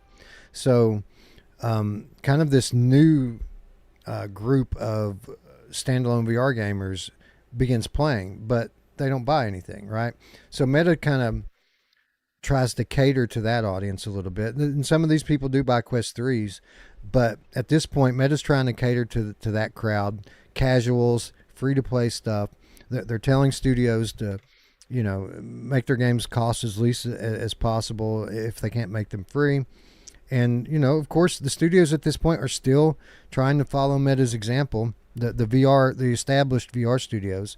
So they're still trying to be successful on the Quest platform to the exclusion of PC and console. And it just doesn't work. It doesn't work. And over like a year and a half, people realize this, layoffs happen, studios close, and it's just been one after the other after the other. But we need to make sure that people understand it. It isn't just in VR. Like the entire gaming industry has been on a downturn. So like that doesn't help. Everything we say here, absolutely true, but compounded by the fact that the gaming industry as a whole has been in free fall for a lot of the similar reasons. Like, the flat gamers will tell you that the games the industry have been giving them for the last 6 or 7 years aren't the games they want. So for similar reasons, the money is drying up, and the money is gone is kind of, I think, the answer to how did we get to where we're at today, which is ironically, as of January, we've got Meta for the first time shutting it down and calling it a day, closing all of their first party studios that they spent billions of dollars on, all of these studios and all of these projects, just stopping it all cold and reverting overnight to the Sony model, which Sony went to gradually over a few years, down to not investing in software anymore. Meta does it overnight, and they do it abruptly, and they cancel projects with third-party developers, and they close all of their first-party studios.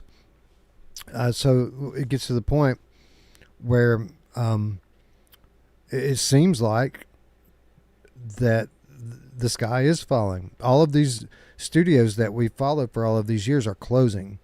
Where am I? I'm not even paying attention to what slide you're on. Okay, the Quest 2 bubble pops. Is that where we're at? Yep. Yeah. Yeah, so this is basically what happened is, at the same time that the gaming industry as a whole has been on a downturn for probably 5 years, and all of the established VR industry, the top studios have been investing and building around the Quest 2 model, and then the Quest 3 fails for whatever reasons, be it hardware, be it software, be it the store and the way it was set up. A number of different reasons play into it. But the writing's been on the wall for about 2 years, and this January was the culmination of that, when Meta just pulled the plug on everything. They closed what was VR royalty, essentially. I mean, over the course of a couple of years, they closed Ready at Dawn, Armature Studios, which did the Resident Evil 4 on Quest, Twisted Pixel, which has developed some of the best VR games ever, Sanzaru, which was a prolific flat game developer before Meta picked them up, and since Meta picked them up, they've done the 2 Asgard's Wrath games. Again, exceptional talent. Downpour Interactive, which brought Onward. Camouflage isn't entirely shut, but it might as well be, because Meta has said they're not doing first party games anymore. Camouflage is working right now.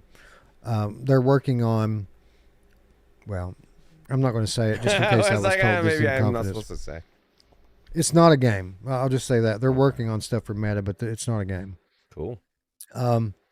So here we are in the situation where all of the studios that we have seen carry VR pretty much from the beginning, if they're not closed now by Meta directly, either by being a first party studio or by Meta funding a project and then not funding it, if they haven't closed from that, 70% layoffs, 80% layoffs, 90% layoffs. It looks like VR is on its last legs. If you're someone on the outside reading the articles, or Eric, if you're someone on the inside who hinges their views and their content on every good or bad headline that hits the press. Not trying to say that things are good, but sometimes they're not quite as bad as everyone makes them sound, right? Right. He's fixing his mic. Sorry, guys, I lost my audio. Hang on one second. You're back. My We hear you. my whole I system hear you. shutting down. Hang on one second. Oh, he can't hear. I don't think he hears us. Okay. Well, I will say, let me say this then, Wes. I get it, like, especially games like Asgard's Wrath 2, and to the some people, they love it. I didn't really like it that much, and I think it's interesting to me because people say it's the best game of ever. Why did it not sell very well? Like, money talks, right? So at some point, if a game, if the whole industry is not selling anything, I get it. But if your AAA game doesn't sell that well, then why did they shut down Sanzaru? Well, your AAA game didn't do well. Like, it's a business. It's not it at all, though. They shut them all down, even the ones that did great. Like, well, that doesn't do you make know sense to me. Sanzaru wasn't working on Asgard's Wrath 3 when they shut the studio down. You know what they were working on, Ruuts? They were working on Batman Arkham 2 was what they were working on when they got shut down. I'm sorry, can you guys hear me back now? Yeah, you're back. Okay. Sorry, I got my audio back. I can't tell you about Batman 1 as far as how sales are because it came with so many headsets. It's very difficult to tell. I'm just making the case that, which I've made for years, like the VR people in the VR bubble really believe that what they're holding, it's like somebody like my mom at a garage sale when I was growing up. Like, oh, this is $200. Like, Mom, dude, it's only worth $50. You know what I mean? Like, you bought it for $50. Like, I got to get top dollar. I'm not saying it's bad. I'm just saying that there's a rosy tint to people's glasses in this ecosphere.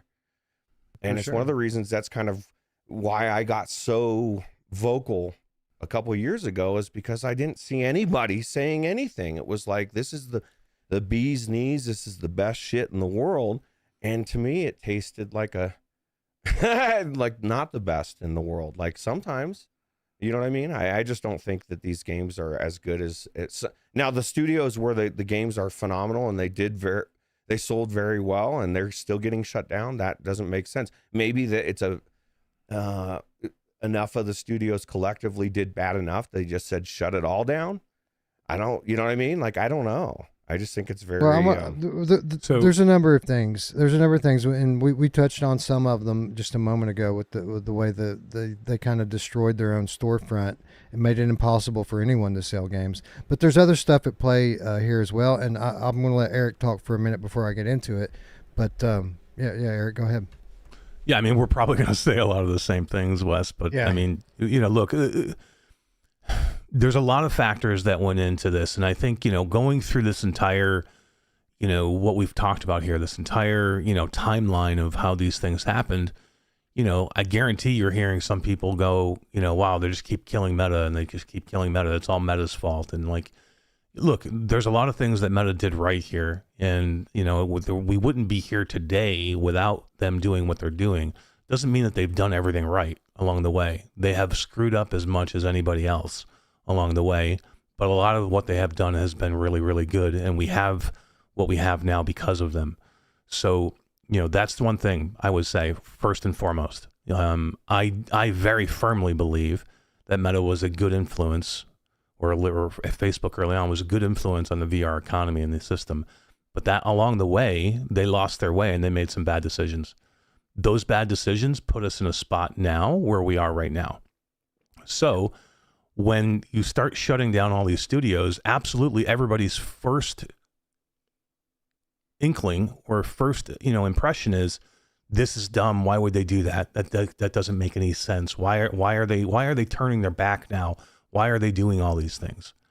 But you have to look at the ecosystem that they created that was choking out the third-party developer to the point where they were going to be the only ones making games, guys.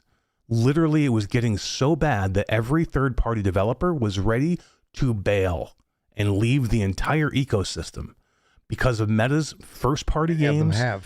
The way that they were funding some games and not others.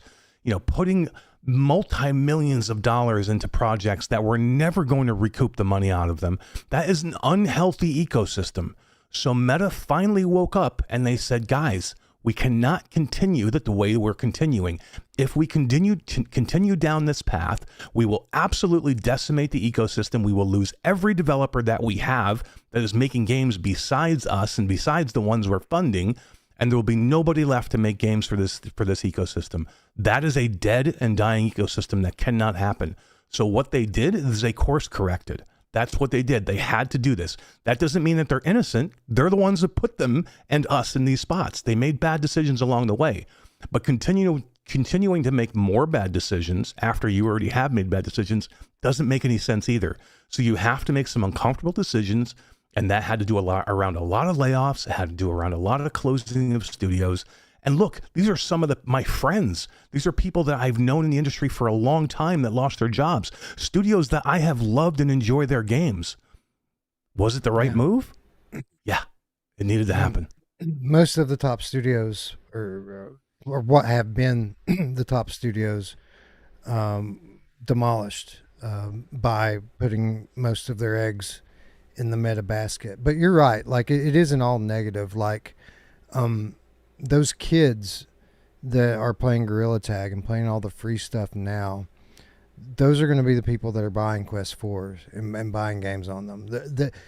They are what gives us a lot of the hope that we have for the future.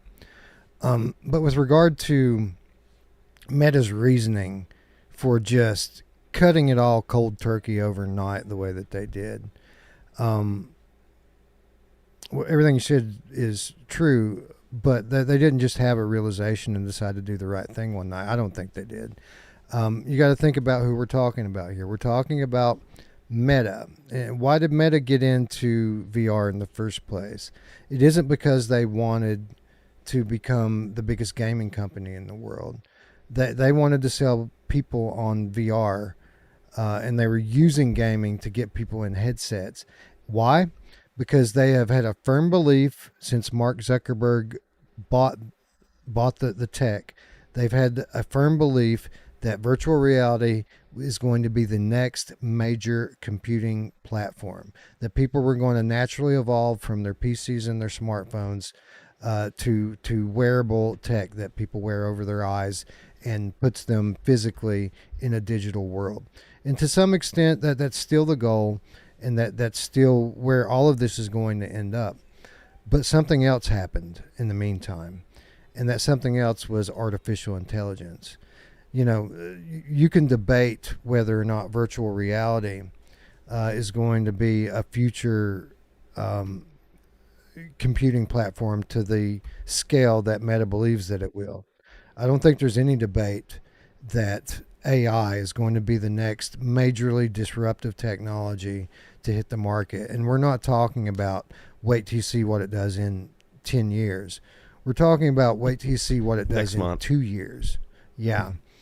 So Meta's sitting here and watching everyone else buy up and corner that market. And it's a research-driven market. People are still trying to figure it out and solve the problems. The first one that's able to do that is going to be in a very, very powerful situation in terms of the power that they wield over governments, over people and societies worldwide. Meta woke up to that, and they said we have to invest in AI double time now. Well, there's only so much money, right?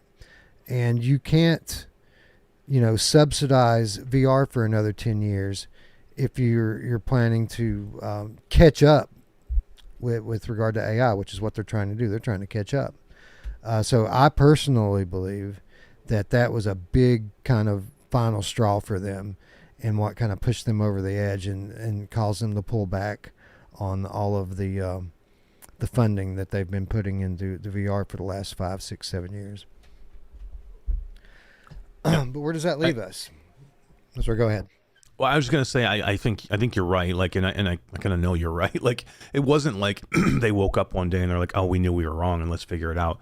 It took it took several different things to hit at one time. It was, there was a lot going on behind the scenes with the developers talking to Meta. There was a lot of meetings that happened over a year period of time. Like, this isn't like one thing happened in 1 month and then there was like a huge uproar. Like, there was ripples that lasted a year and a half worth of things going down. And, a lot of developers were screaming at the top of their lungs that, this is not going to end well for any of us if we continue down this path. And then there was a lot of market shift, right? And then there was several different things that happened. But again, same thing, like things had to happen. No, it doesn't mean that we don't want AAA games. And I think everybody's kind of misconstruing that, like, hey, that means that we don't put budgets behind games anymore. That's not what we're saying. I'm just saying you have to look at a different model and a different way to do it. Well, what you said, Eric, earlier about the whole thing is key with that like the money isn't there, and so like at some point, like you need to reallocate that money in a smarter way. That's why you're seeing so many indie studios that have passion. They can actually, they're not worried about that bottom dollar per se. They are, but they're like you get too big for AAA. I think this is what happened in the industries, AAA and all over, is they thought they could just give us slop and we'd pay for it. And people said, I don't want to play this. This is bullshit. This is like, why are we even talking about XYZ in this game? Just give me a good game. And I don't know. So yeah, you're right. On so many different levels, the kind of gaming establishment, both in mainstream gaming and in VR gaming, kind of lost focus on what gamers really want, and they just kind of took for granted in some cases that people were just going to buy whatever they were given, and that's just not how it works. So where does that leave it? And again, super ironic, right? Here's a couple of things that are super ironic. First of all, Meta's aggressive subsidization of their course for VR causes Sony to kind of pull back because they're unable to compete with it, so that they're not funding anymore. Like, the difference between now and the early days is the funding's gone. Sony's not really funding so much anymore, only to turn around after they kind of win that battle. Meta just to kind of turn around and overnight do what Sony's been doing for 2 years, and pull back all of their funding and closing all their studios. Again, ironic. Here's another irony. After the original Oculus founders left Facebook and Facebook became Meta, it wasn't like there was a unified vision for what Quest and standalone VR should be. There was a very prominent voice in the office that was kind of trying to push standalone VR in a different, slightly different direction than what Meta went, and that voice was John Carmack, who was there for most of the duration of the Quest generation. Carmack left Meta 3 or 4 years ago. Do you remember why he left and what he went to pursue? AI. John Carmack left in to pursue what he thought was kind of the next big frontier for computing, and it was he wanted to work toward AGI, and that's where he's been since then and where he remains today. So it's funny that, again, ironic that Meta is kind of following him where he went all these years ago. Anyway, I'm sorry, I got to stretch. I think part of the problem is a lot of these companies are too reactive, and they're not. It really does start, especially with the big companies, with the shareholders and the leadership. Because in the past, if you have good leadership, they're not going to bow to the shareholders. They matter, but they don't matter more than the gamer. But when you get to a certain point, I guess is what happened with Sony too, in my opinion.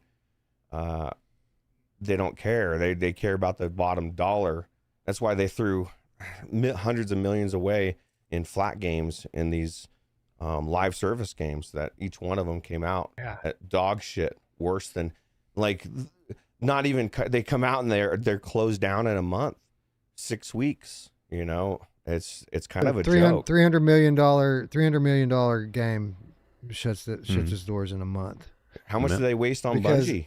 Bungies might get shut down, dude. They, you know what I mean? Like, I don't know, man. And we're paying for it. But that's exactly what you see. Like, you know, think about those budgets, those huge budgets in traditional gaming. Think about budgets in VR gaming that are $100 million or $50 million or $20 million. Those were all meta titles. How do you? That's what I'm saying. But how do you like? That's what I'm saying. You can't continue to subsidize that, never receive a dime back, and continue to lose money.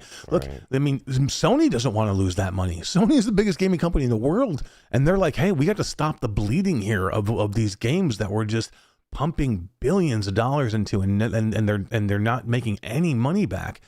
Eventually, you have to shut them down. But like, again, look at the VR market. Should you be spending $100 million to make a VR game? Look at. Who was it? Was it Ubisoft who did Assassin's Creed Nexus? Right? Yeah. Ubisoft did Assassin's Creed Nexus. The game came out, I think, sometime in the fall. They came out, I think it was like January, and said, this has been a disaster. We only made $7 million or something like that in the first 3 or 4 months. $7 million in the first 3 or 4 months for any other game would have been a huge win. Huge win. So my question to them was, how much did you pump into this game that you thought you were going to get out of it and make money? That's a huge miscalculation on that. And that's not just Meta. That's other companies that are just making huge mistakes of not knowing the market and not knowing what they can recoup out of it. Like, where did you think you were going to make 20, 30, 40? I mean, there are a few games out there that do it. Resident Evil 4, Saints and Sinners, you know, there are a few that can break that 50, 60, 70, 100 million mark. They're few and far between. Like, I don't even know what they spent on that Assassin's Creed Nexus game, but when 7 million is a failure after 3 months, that's not good. Well, what people forget about that is that was initially a Meta-funded project. Not just that, but Meta actually funded 2 games for Ubisoft. And before they reached completion of development, Meta pulled their funding. So Ubisoft was kind of left holding the bag. And what they did is they canceled the other project, and then they decided to go ahead and pocket the expense of finishing out the Assassin's Creed Nexus. So that's kind of what happened with that. They had big hopes for it because essentially it was supposed to be a completely Meta-funded project. So they assumed that it would perform like a Meta, like first-party title. And again, it was a pretty good success, but definitely not on the level that they were expecting. Well, success is all relative, like Eric just said. It really determines on how much you spent. Do we know any idea how much they spent, Eric? Or are we, I mean, if 7 million in 3 months isn't good, then you would have to imagine maybe 100, couple 100 million. I don't know. How much do you think they dumped into it? I don't know. I know I could tell you what, what Batman, cost, that was $100+ million, I believe, for Batman. Yeah. So, and this is my thing. And I know a lot of people enjoyed Assassin's Creed. I didn't care for it that much either. Like as a game, I don't know. I feel like a lot of these, like Batman, I thought was amazing. Yes, it wasn't. Here's the difference. Batman wasn't as deep as the other games, like the flat versions of the Batman, but there was enough there that it was a really good game. I don't. That was amazing. It was our game of the year. Like a standalone game was our game of the year that year because it was just that good. Absolutely. And I just don't feel like Assassin's Creed was that good. It was good. So it has the same thing that holds back most of these games. We like Call of the Mountain. We get this game that's kind of a game. It's more of an experience, and you're going in and you get to be in Assassin's Creed. You're in this world. Well, I felt that would be amazing 8 years ago when I first got into VR. Now I want to play something close to what the actual game is and not be as restricted. And I get it. The VR, there's limitations and stuff, but maybe what Mash said at the very beginning of all of this conversation is maybe it's not time for those games yet. I believe that most studios would be better off building a game flat and then making it in VR than trying to figure out how to get everything to work in VR. And like, it's kind of weird. What you're doing with your studio is much more likely for the game to be an amazing game because it's coming from that other side of the world where games, the game content seems to matter, the gameplay loop, more than being in VR. The gimmick of VR is what I would say, where you're more worried about the ladder and how many things you can pick up and all the things that are cool in VR, but that can't be the base of your game. Like, oh, what can you do in your game? Well, you can climb a ladder and you can pick shit up and like you can touch everything. I don't want to touch everything in that world. You know what I mean? That's at least that's where I'm coming from anyway. So, yeah, and we're going to get to kind of flat to VR and some other things that kind of going on present day. But it's interesting to think about because you say maybe it's not time for those big games to be in VR. But I think a lot of us expected that by the time 10 years rolled around that it would be time for that. And I think it's very possible that had we stayed on the original timeline, that those Oculus founders were so passionately advocating for, that might be where we were at today. If Quest 3 was actually Quest 1, and people were just now getting that introduction into standalone VR, and that was something new. And up until now, it had been completely PC and console based and growing organically instead of being subsidized so heavily. We might be in that situation, but we're not. So where are we today? Well, we're in a situation where a lot of the VR game or player base is demoralized after year after year after year being told that VR is dead, VR is dead. They see all these studios get shut down, all these games canceled, and of course, VR YouTube is amplifying all of it. Every time there's a negative headline, there's a new video discussing this. And again, I don't blame these people that they have to, they're career YouTubers. They make their money off of people clicking on their videos, and these types of topics, they get more clicks. So, I mean, who am I to judge? But the effect that has is keeping people in this mindset that their favorite thing is on the way out. And in 5 years, they're not going to have it anymore. So we have this constant mindset. People finally starting to come to terms with what Meta did, and that now that that's over with, think, well, maybe there's a path ahead. Maybe it's not going to die. And then this past week, we hear from Vertigo Games that, well, it depends on who you hear it from. They shutter one of their studios, their Amsterdam studio. This is the studio that they've, I think, only developed one game, which was the Metro game. It was a great game, but it isn't like Vertigo shutting down. They closed one of their studios. Unfortunate, but again, not entirely surprising. And then we have Skydance Interactive, which subsequently was one of the studios that was left holding the bag by Meta when Meta cut funding in January. One of the studios that was receiving heavy funding from Meta was Skydance Interactive. They were working on a Harry Potter game for Next Gen VR, which I'm sure would have been amazing and sold a lot of copies. We're talking about one of the best studios in VR, giving us a game that people have been asking for years. But Skydance Interactive, it was announced this past week. And again, it depends on who you hear it from. If you read the actual news, the headline is that their next game is not going to be a VR game. It's going to be a flat game. Same thing with Vertigo. Their next game, it's going to be Arizona Sunshine, but it's going to be Arizona Sunshine, a version of Arizona Sunshine that's developed for flat games. It's a third-person game that combines the story of the two titles and reworks it into a flat game. Skydance, again, a lot of people reporting that they're switching to flat games, that they're out of VR, that they're never going to do another VR game. Nobody ever said that I can see. As far as I can tell, the headline for Skydance is that their next game is going to be a flat game, and that's it.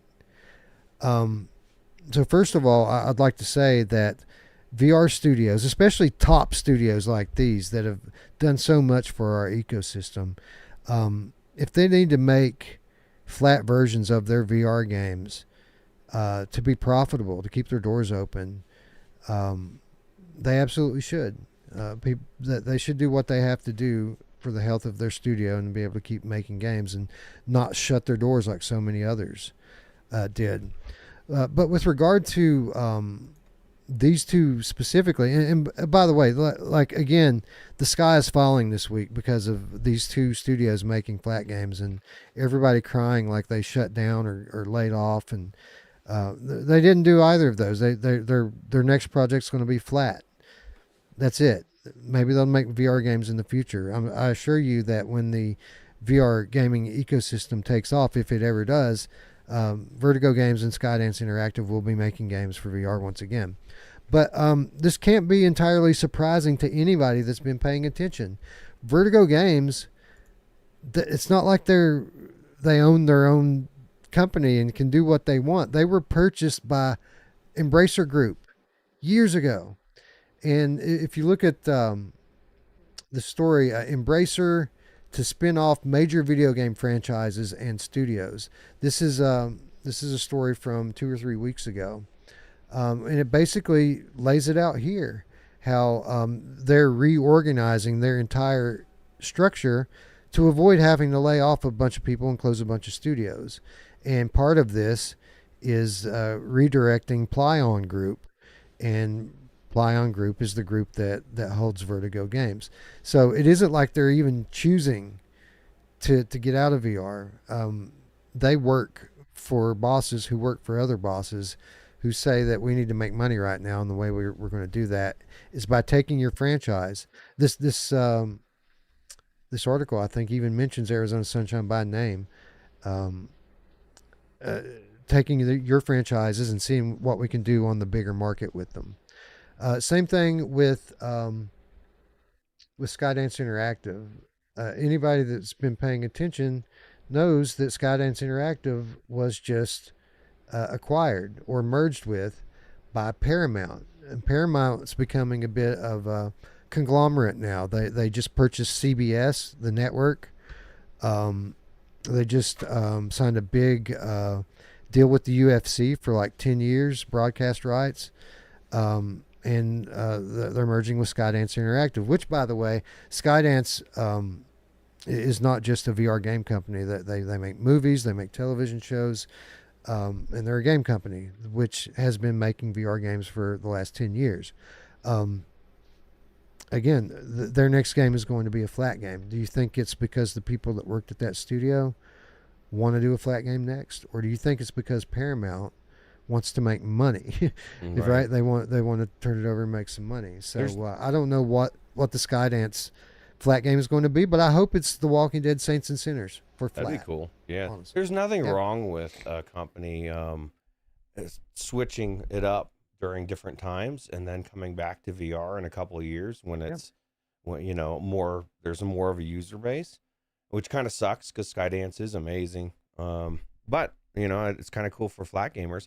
This is the thing. Okay, so I'm reading the comments or the chat, and Conan's saying, honestly, he's talking about Half-Life Alex, that if you were to bring that into VR to flat, it would be a mediocre game, right? Which I agree with. It'd still be good. If they just ported it, sure. But I bet if they told that story and tweaked the game in significant ways to make it play like a flat game, they'd have to expand it. Would be phenomenal. Yeah. They have to do a lot of work and expand it. But my point is that that's true to some extent, right?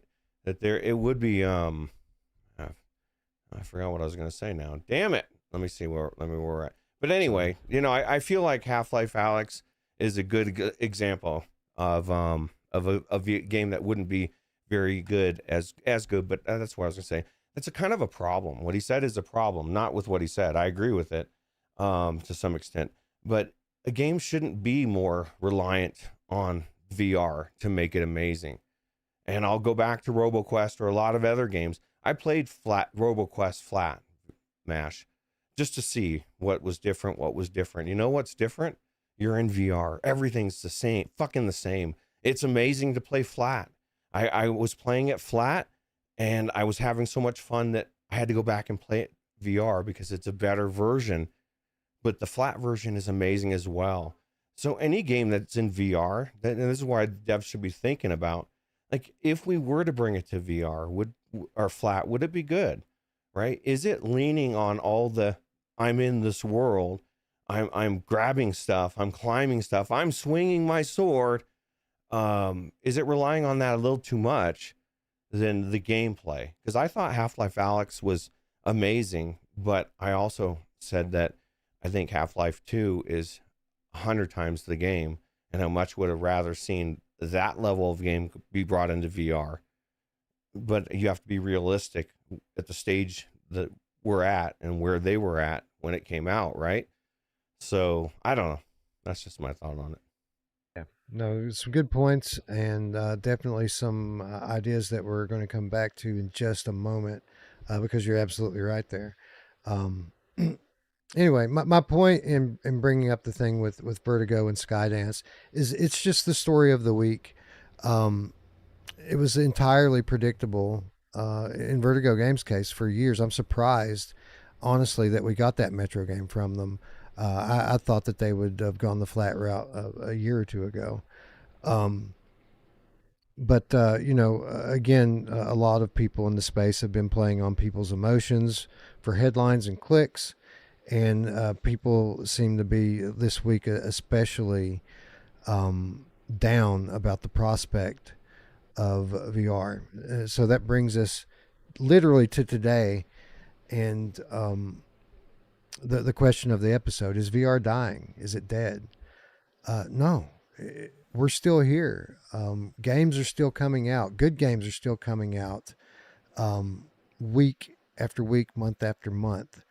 And it is a transition time. It is a difficult time to be in this industry because there's not a lot of money going around. Sony and Meta have pulled back. A lot of investors are following their lead. the industry, like Eric said earlier, it's course correcting now. We're getting we're starting to move past Meta's manipulation of the market, subsidization of the market, into what's next. And nobody can say for sure what's going to happen next. But a few things are evident. First of all, I think many of us can agree that the tech, the hardware, it hasn't stopped at all. It continues to evolve. So there's always going to be the next headset around the corner. And while we've lost a lot of great studios, a lot of the best studios in VR, like literally VR royalty, the studios that have brought us the best games for the for VR catalog so far, they're all gone now, shut down, laid off to like 10% levels, or moving out and doing flat games and stuff to keep their doors open. But believe me when I say it's not all of them. As now VR royalty moves off and onto other things, some of the second tier VR studios are going to step up. They're still here. X-Real Games, for example, they've seen some decent success, obviously known for Zero Caliber, improved upon Zero Caliber with Zero Caliber 2, which is a great game. You've heard me rave about it on here many times. Did they announce that their studio was closing in the recent months? No. They announced new games, not one, but two, both of which are expected to launch in 2026. We have the cover COVR that you're looking at here, which is like a more kind of gritty, hardcore military sim. And then they also announced a new Zero Caliber game. I forget what the title of it was. Wait me just a second. There's a new Zero Caliber game coming this year as well. Zero Caliber Frostbite. So again, they've got two new games in the pipeline. They're also bringing Zero Caliber 2 to PlayStation VR this year. It seems like while the other studios are shutting down, this studio in particular is speeding up and putting their money where their mouth is. They're investing. All the money that they made from Zero Caliber 2, are they spending it? No, they're investing in what comes next. And I applaud them for it, and hopefully we will continue to support these devs that didn't bail on VR when everyone else had no choice but to bail. Cloudhead Games laid off 90% of their staff. Cloudhead Games is still open, though. I'm very interested in what their next project will be. The Binary Mill that brought us into Black last year and so many other great games like Rush and Resist, they just announced their next title. They're not going anywhere. And then, of course, I want more of their shit. They're good. I know. Right. What about Fast Travel Games? Again, subject to heavy layoffs. But they also just announced a brand new Payday game for VR. A lot of people excited for that Payday game. So again, the top tier is gone, scraped off, victims of putting their cards in the wrong hand, as so many others were, investing on the Meta vision from 5 years ago that did not come to fruition. We have Automa. Like I don't know if you guys saw on Without Parole a few weeks back. We covered this. This came from out of nowhere for us. Like this studio, Phosphor Games. We haven't heard a peep from them since their first game, the Brookhaven Institute. Most of us assumed them dead, like they hadn't been doing anything. Turns out they're working on this game, Automa, which is absolutely beautiful.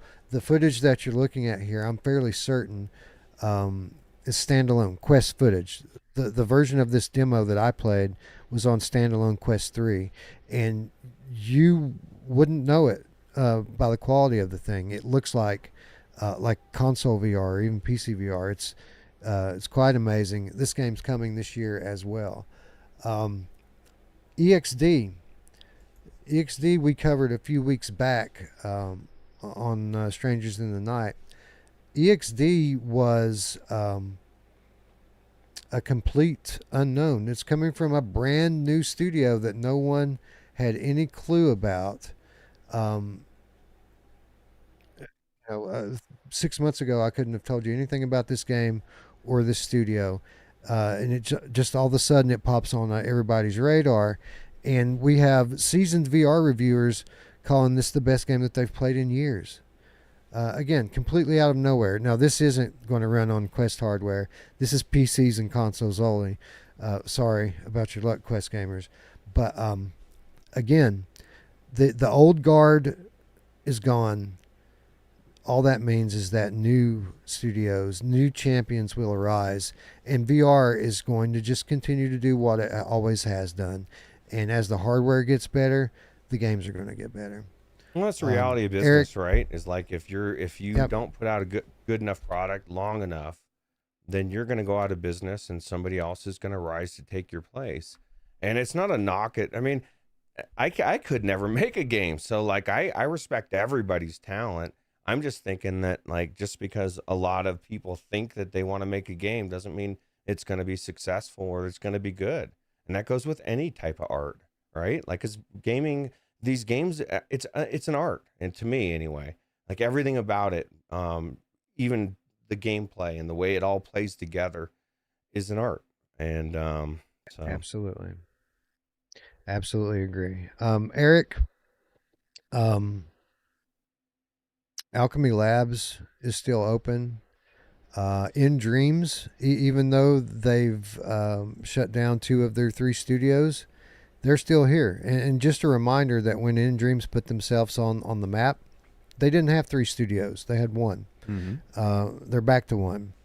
Again, Cloudhead. How about Stress Level Zero that made Boneworks? Their studio's still open. I wonder what they're working on. And then again, games like EXD and the studio that brought us that, there are so many talented indie developers out there. They're only just now getting in the game. I think we've all had faith in the technology and the market, but I'm willing to wager that 2 or 3 years from now, like we're going to have a whole new top tier level of new game studios and old ones like the ones I just mentioned. The names are getting shaken up a bit, but I don't think we're anywhere near the place where we should be packing it up and declaring VR dead. Yeah, I mean, look, this is a hard time. This is a hard time for a lot of studios. Like it is like, and it's gaming. We talked about this. It's not just VR, it's gaming in general. I mean, there's been more layoffs in the traditional gaming space than there has been in the VR space. We just hurt more because we're a smaller area. We're a niche market, but it's touching everybody right now. My biggest fear is,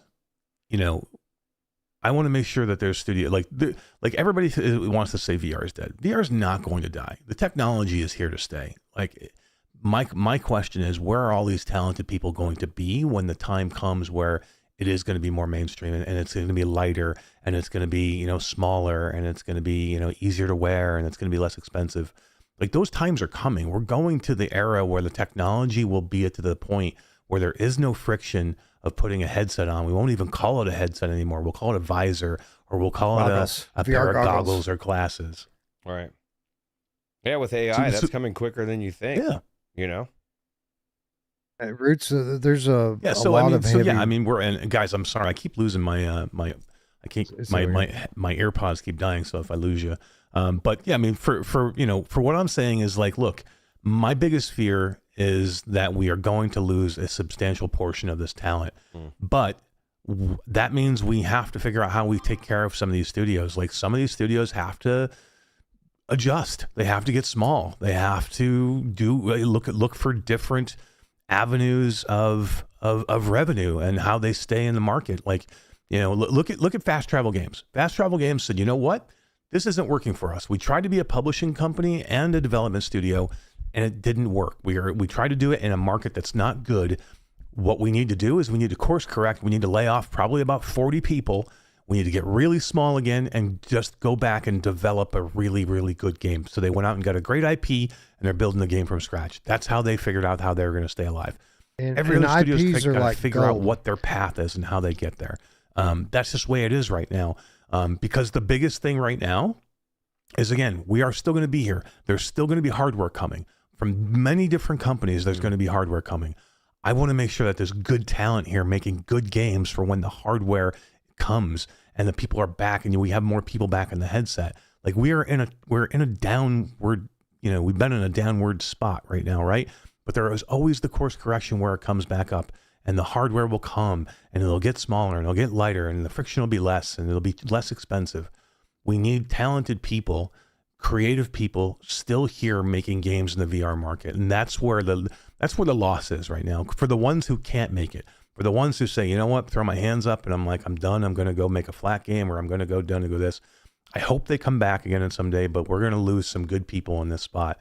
They will. But again, Wes, what you said, a lot of us are still here. A lot of us are still doing it. Look, Flat VR Studios, we're still here. We're still doing it. We're still putting, it doesn't mean it's easy for us, right? Like I hate to come out and like have everybody think it's all sunshine and roses for us. No, it's not. We feel it just like everybody else, but we have a little bit different idea of how we want to do things, right? We're doing things different at Flat VR Studios. We're not doing it the traditional way. It's something that we thought about when we came into the market. How do we do these things differently? We don't want to be a traditional company. How do we stand out? How do we move forward? How do we survive in this winter of bad gaming that we're in, right? Until we get to the spring, until where things grow a little bit more. And we found a different way to do things, and we are not going anywhere. We are going to be here. We have, I know everybody's asking like, when's the big stuff coming? Like, look, we have stuff that I want to tell everybody about, to make everybody feel better. We're just not here yet where I can tell you, but like, hang in there. Like, we're here. But we need support, Wes, Ruuts, we need support. Just like everybody else, we're going to keep trying to put out these awesome games, keep trying to do the right things, keep trying to be here for everybody. And hopefully we can find the game that you all want to play, and hopefully we'll bring it. Hopefully we'll announce it. But until that point, we're like everybody else. We need the support. We need the help. But we're in a better spot than most. And, but it can't just be us. And that's the thing too. Like, people are like, oh, are you happy? Like, that studios are closing, or like, you don't have as much competition. That's the craziest thing in the world when I have somebody say that. Like, literally, we can't do it all. Like, there has to be different types of games for different types of people. We are just one portion of the market that people want to play. And we do our thing really well. We don't build games from the ground up. We're not going to build an I Am Cat game. That's not what we do here. But we do need people to make those things, and we want those people to be there. So I know I got to come down off my soapbox, but that's where I think, like, I just want to make sure that we have as many talented developers in this market for when things get good. Why would you not want good for people? What a horrible way to live. Like, Jen, there's enough pieces of the pie for everybody.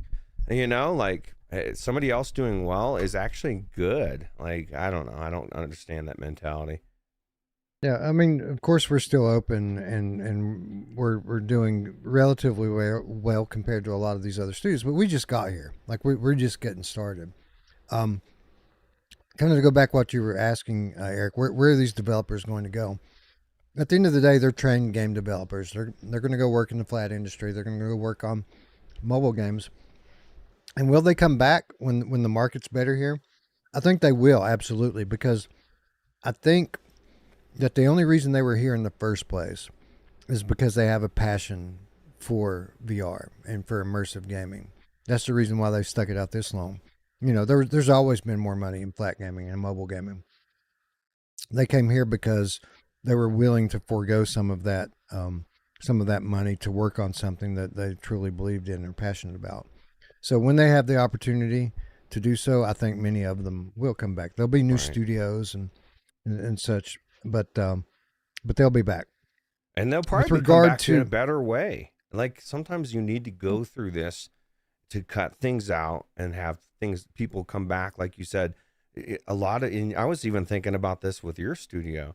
Like I'm sure there's, I don't know how much you guys have grown so much already. You might be at the point where you're like, no more. But you're seeing a lot of talent out there that there's going to be companies that are formed because of this, that we're going to look back and say, oh my God, I can't believe, thank God that shakeup happened and those companies went out, because we wouldn't have had XYZ and they made the best game of 2028. You know what I mean? Like that's the reality of how these things work. And so I think it's a good thing. It just sucks for the people going through it. And I think to add to what you were saying, Mash, these developers that did move on to flat gaming and whatever, like they were not making money probably for several years, maybe even lost savings, and they just cannot do it anymore. Like they've ran out of money. They have to go get a different job. So Absolutely.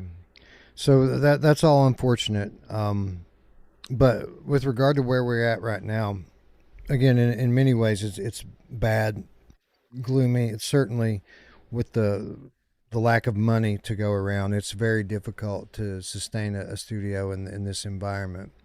But the good news is that there aren't any outside forces trying to manipulate where things go now. right. They're just going to go where they go naturally now. And I think that that's going to lead to new approaches, much like ours. You talk specifically about our studio. We were a grassroots movement that has, our whole philosophy has been basically come up from the modding scene, right? So essentially what's happened in these most recent years, people, like we talked about before, were looking to the PSVR 2 generation to bring about this new era of hybrid games where games are flat and VR games. They're one and the same. And that, and by that means VR gamers get what we've wanted for years. And that are games that have more scope, more scale, more depth, right? People are hungry for bigger, better games in VR. And seemingly that would be a death knell for an industry that has no money left in it to invest. Well, that is, unless you find another way. And, the modding community has sprung up in recent years and basically fulfilled that void that people want these hybrid games. They want to play these flat games in VR. The modding community is amazing. And we wondered what would happen after UEVR mod dropped, right? Like, would the modders all stop modding now because you can just press a button and half the games in the flat libraries are going to boot into the headset? That hasn't happened at all. In fact, I would say that the modding scene right now is better than it ever has been, with a lot of people you've never even heard of jumping up and becoming experts with UEVR and doing like what you're seeing right here, Resident Evil 9, like people like lamenting the fact that this doesn't have a VR mode on PlayStation, which sucks. It absolutely should. But within a couple of weeks of the game launching, they've already got this thing running on PC VR. And I don't mean that they're just injecting it into a VR headset. I mean, they've got full-on motion controls. This thing feels like a native VR game within a couple of weeks of launch. So people see that, people see that, and I don't just mean players, but I mean studios see that. Yes. More and more. And if these guys can do that in a couple of weeks, how much money are we leaving on the table by not doing it ourselves and selling it? And that's one of many messages that we're preaching with the Flat to VR movement, because we don't have time anymore for 3 to 5 year development cycles. Our studio will die in that time. So out of this amazing modding community, our philosophy and our business model has evolved, Flat to VR Studios. And what we've been able to do at Flat to VR in a very short amount of time is show people another way, show gamers a path to the games that they want, show studios a path to shorter development cycles and the insurance that comes from an IP. IPs are like gold in the VR market. Casuals recognize them, and you get long-term sales from those IPs. But here's the thing. The IP isn't everything. It isn't about the IP. It's about the bigger games, the games that have more depth. And it's about releasing good games. And from that, I would point out to RoboQuest, like you talked about a minute ago about RoboQuest, where it's like, I never heard of that game before it came into our studio as something we were developing.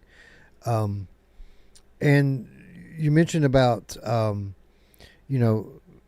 bringing good games into VR. That necessarily isn't always the case either. Eric, what kind of reviews did Wrath Aeon of Ruin, the flat version, have on PlayStation before we launched? What kind of reviews did FlatOut 4 Flat have on Steam? Mediocre, right? Middling reviews. But we get them in our doors. We not only port them, but we make them better. We don't just mod these games. We put the work on, and because we, at the end of the day, we all came from the same place. Being VR gamers, being VR enthusiasts, coming from the community, we know what we want. And that's kind of how we decide when a game is done, right? When it's as good as we would want it to be as a customer, then we know it's time to take it to market. Yeah, it's a cool way to do things. You want to know what's really you want to know what's really, really nice about it?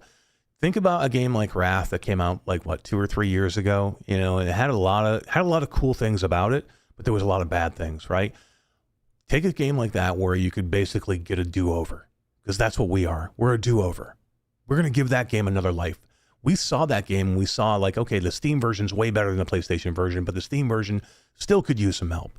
So if we're going to make it in VR, we are going to make it into an more immersive game and a great way to play. What else can we do to it besides just bringing it to VR that would make the game better than the original game? We listened to the community who's talked about that game for how many years now that said, hey, I wish it had this, or maybe it had that. And we take those things that we hear and we listen, and then we can change them. You get a team like us and Team Beef together who puts hundreds of hours into the game before we develop it, to see what we like about it and what we don't like about it and what we could fix. If we were making this game from scratch, what would we change? And I don't even know if we thought about that originally, Wes, when we started out. I don't know if I did. I thought about, let's go grab a great game that people absolutely love, and let's just go make it a VR game that feels like a VR game. But think about being able to get the do-over. FlatOut 4. FlatOut 4 was a mediocre game, like you said, flat. It wasn't the worst one in the series, but it wasn't the best.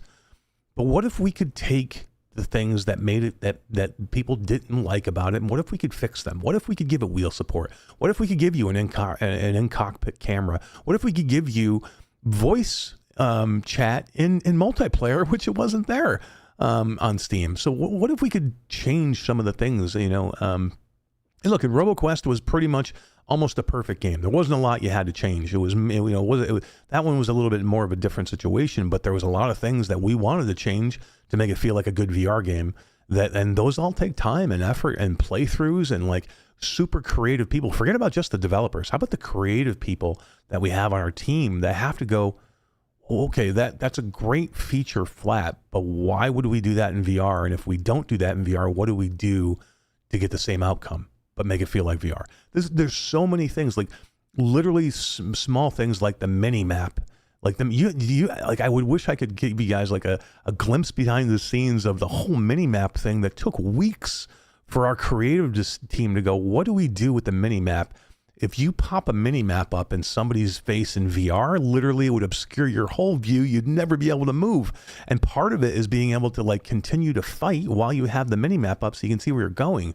So the whole idea of hey, let's put it on the wrist. So when you turn your wrist over, it comes up as a hologram on your wrist. So you can still wield your weapon in your right hand, but look at the mini-map in your left hand, but it's no longer HUD in your face in a VR headset. Those are small things like that have to go into design. So You can't be lazy with these things, and you get a do-over. It's one of the cooler things that I think that we do as a company. We're bringing the whole game. RoboQuest and controls are so, and everything's intuitive. Like you don't even have to think, how do I duck? Oh, you just push down, you jump, push up. Like everything works so well. Like I came in, I have a problem with this game because I came in here thinking, I want to talk about RoboQuest. I'm glad you brought it up because I don't know. I was telling you, I guess I did kind of say it, that I got to that last boss and I'm still, I'm running into portals and shit that I didn't even know existed. Like I feel like I'm, in a lot of ways, I'm just scratching the surface and still unlocking perks. And I've got like 35 hours in the game or something. So it's crazy. It's amazing. So It's a here great we game. are. Yeah, it's a great game. Many of our games are great games. And, you know, a lot of these games I wasn't familiar with when they came into our studio. And I expected them to be good because I know that you and some others have played these games and thought that they had merit enough to sign them and do it. I wasn't expecting these games to be as good as they are. Like when Ruuts or Radio Rut or someone comes on here and starts talking about these games as potential Game of the Year nominees, I almost feel like I need to shut up because I work there. But the God's honest truth is they're absolutely right. The games that we've been putting out over the last 12 months are phenomenal and like some of my favorite games to play. They're really that good. And we've done it. Want to play flat. That's why they're. Yeah. I think they're ones I want to play anyway. They're amazing. But again, like mediocre flat in VR with a little bit of work becomes amazing Game of the Year type stuff, right? And how do we come up with it? Organically, we're doing things different than the written way that has failed so many people. And I'm not saying everyone should do what we do, but everyone should try to find another way if they don't. And hopefully people do follow our model. Like, we've only been around a couple of years now. How many titles have we published? Like, we've got this ridiculous number of titles out, and we've got that many more, coming that we're working on. Bigger titles that we haven't even announced yet. And we've all done this just by going a different way about it, and basically basically showing. And Eric can speak to this better than anybody. Half of the game is just convincing the traditional game studios out there that what we're doing is possible and worthwhile. And I'm not going to give away every secret of our model. We have ways of convincing them and putting together equitable deals that it's hard for them to say no to. But we're not thriving, but we're making it, right? And we're hoping that other studios out there maybe take a page out of our book, or even do it the other way, like some of these other studios are doing. You want to take your VR properties that you've already fully developed to flat. You'll need to develop them some more. You'll need to give them 6 or 9 months to make them into a compelling flat game. But what's 6 to 9 months for a development cycle versus 3 to 5 years? Right. And I think if people start looking for new ways to go about being a VR studio, and most importantly, they bring the players what they want, what we want, then people will support them and people will buy the games. And I think, Eric, that's probably the biggest thing. The biggest reason for our success isn't so much the short turnaround time, which is probably one of the things that allows us to keep our doors open, but it's the fact that we haven't really missed yet. Like, we keep bringing these games, and it's exactly what the people want, and everyone seems to love them when we launch them. Yeah, I mean, look, we're gamers, so like, you know, we test all these things, and we don't we don't want to put out bad games. Like, look, it's not always the easiest decision, and a lot of business gets in the middle of it for sure. And that's what studios have always have to deal with. But like, in the end, like we know that if we have one, as a young studio, we even have one bad launch, it kills us, it hurts us, right? Like, can I go sign, or can we go sign that next big IP if we have a miss? So a lot of times we talk about like money, like, we'd love to make money. I'd love to make lots of money. I'd love to pay every person that works for us 100% of what they're worth and what they need. But sometimes money isn't the all end all. Like, we talk about games, like I talked about with Team Beef, and I'm like, I would love Wrath to be, a huge moneymaker for us. But in the end, as long as people love it and it's reviewed well, that's the main thing, because a miss is huge, especially for Team Beef. That was their first game. So like for us, it's like, yes, we want to make money. Yes, they have to make money. Yes, we have to survive as a company. But if we lose our reputation and we put out a bad game, we take steps backwards that it could absolutely hurt us. Like, we're finally in a good enough spot now where, I'm getting some of these meetings with some of the biggest companies in the world. I'm talking to some of the biggest games about some of the biggest titles in the world. Finally gotten to that spot, but one bad game can absolutely destroy us. So yeah, we worry over every title. Like, Wes sees it. Like, you should see it. Like, when we're leading up to launches, our entire team is like a bunch of head cases. Like Elliot gets so like hyped that, it's like a baby for him. Like, literally every time he releases a game, because if it's not perfect, it's crazy. He's crazy. Elliot. That's why you guys are so good, because the passion that like each person individually wants to do the best that they can do. And I think a lot of companies kind of go through the motion, or maybe that it's been so long, or I don't know, whatever the reason is.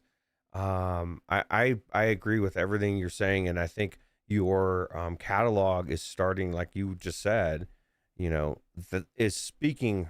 It's making, I guarantee it's making it easier, like you said, to get these meetings. So it should be. It's not easy, but it's getting easier. Yeah.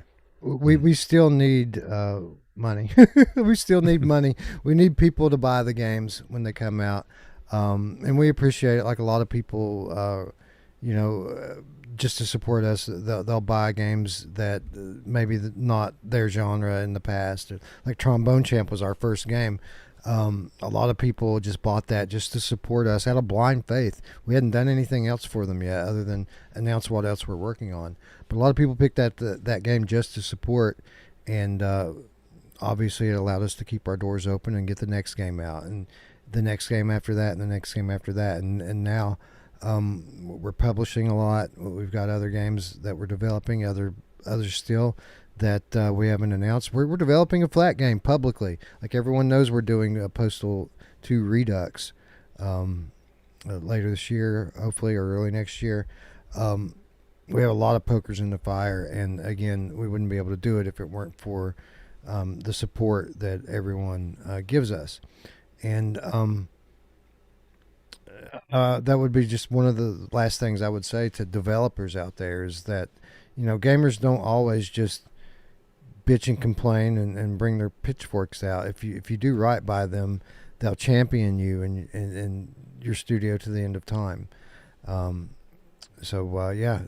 are ways forward in this emerging and evolving market.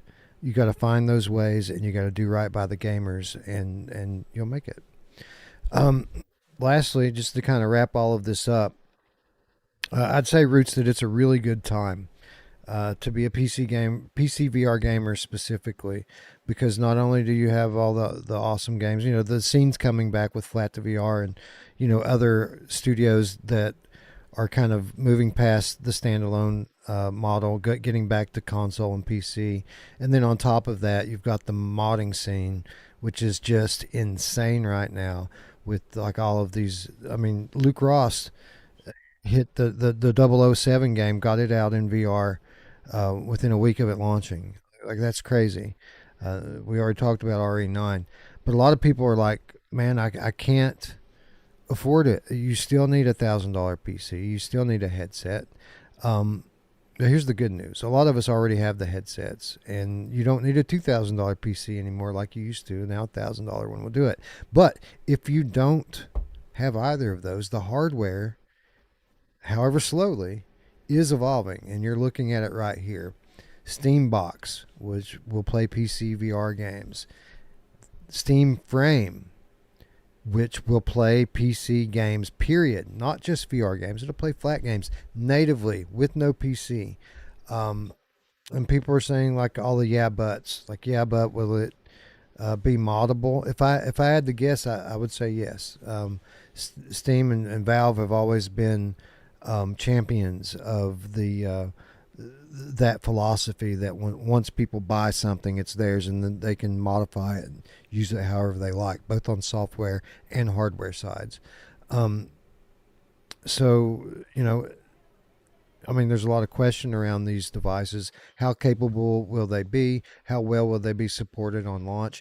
And most importantly, how much are they going to cost? Because as everyone knows, with the state of the world right now and the shortage of components, prices have skyrocketed.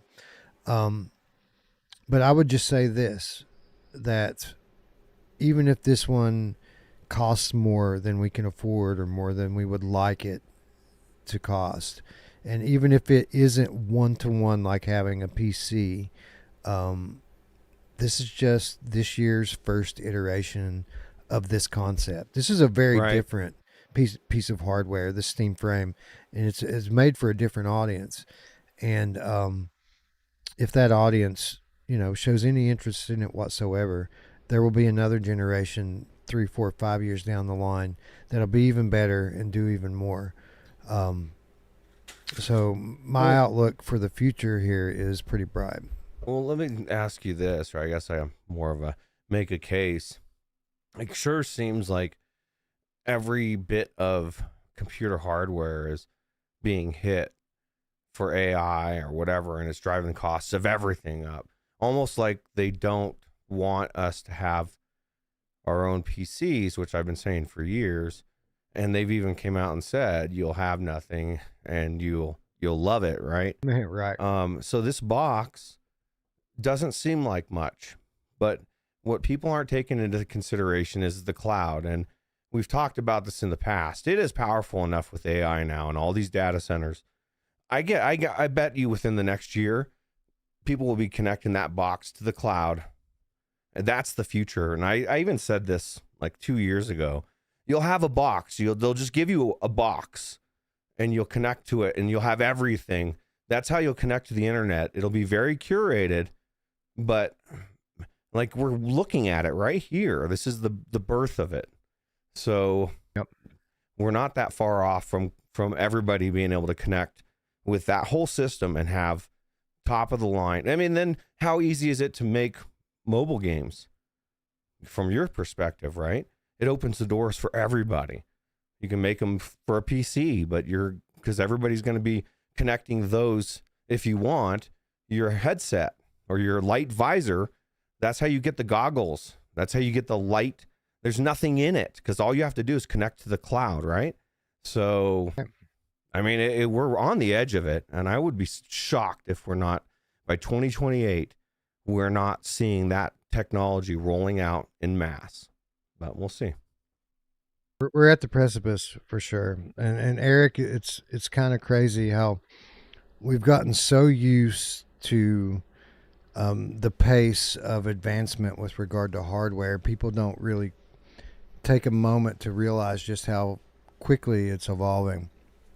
Just 5 or 6 years ago, people were trying to get, wireless PCVR running, and they were spending hundreds of dollars on these kind of niche products just to get a shit connection without the wire.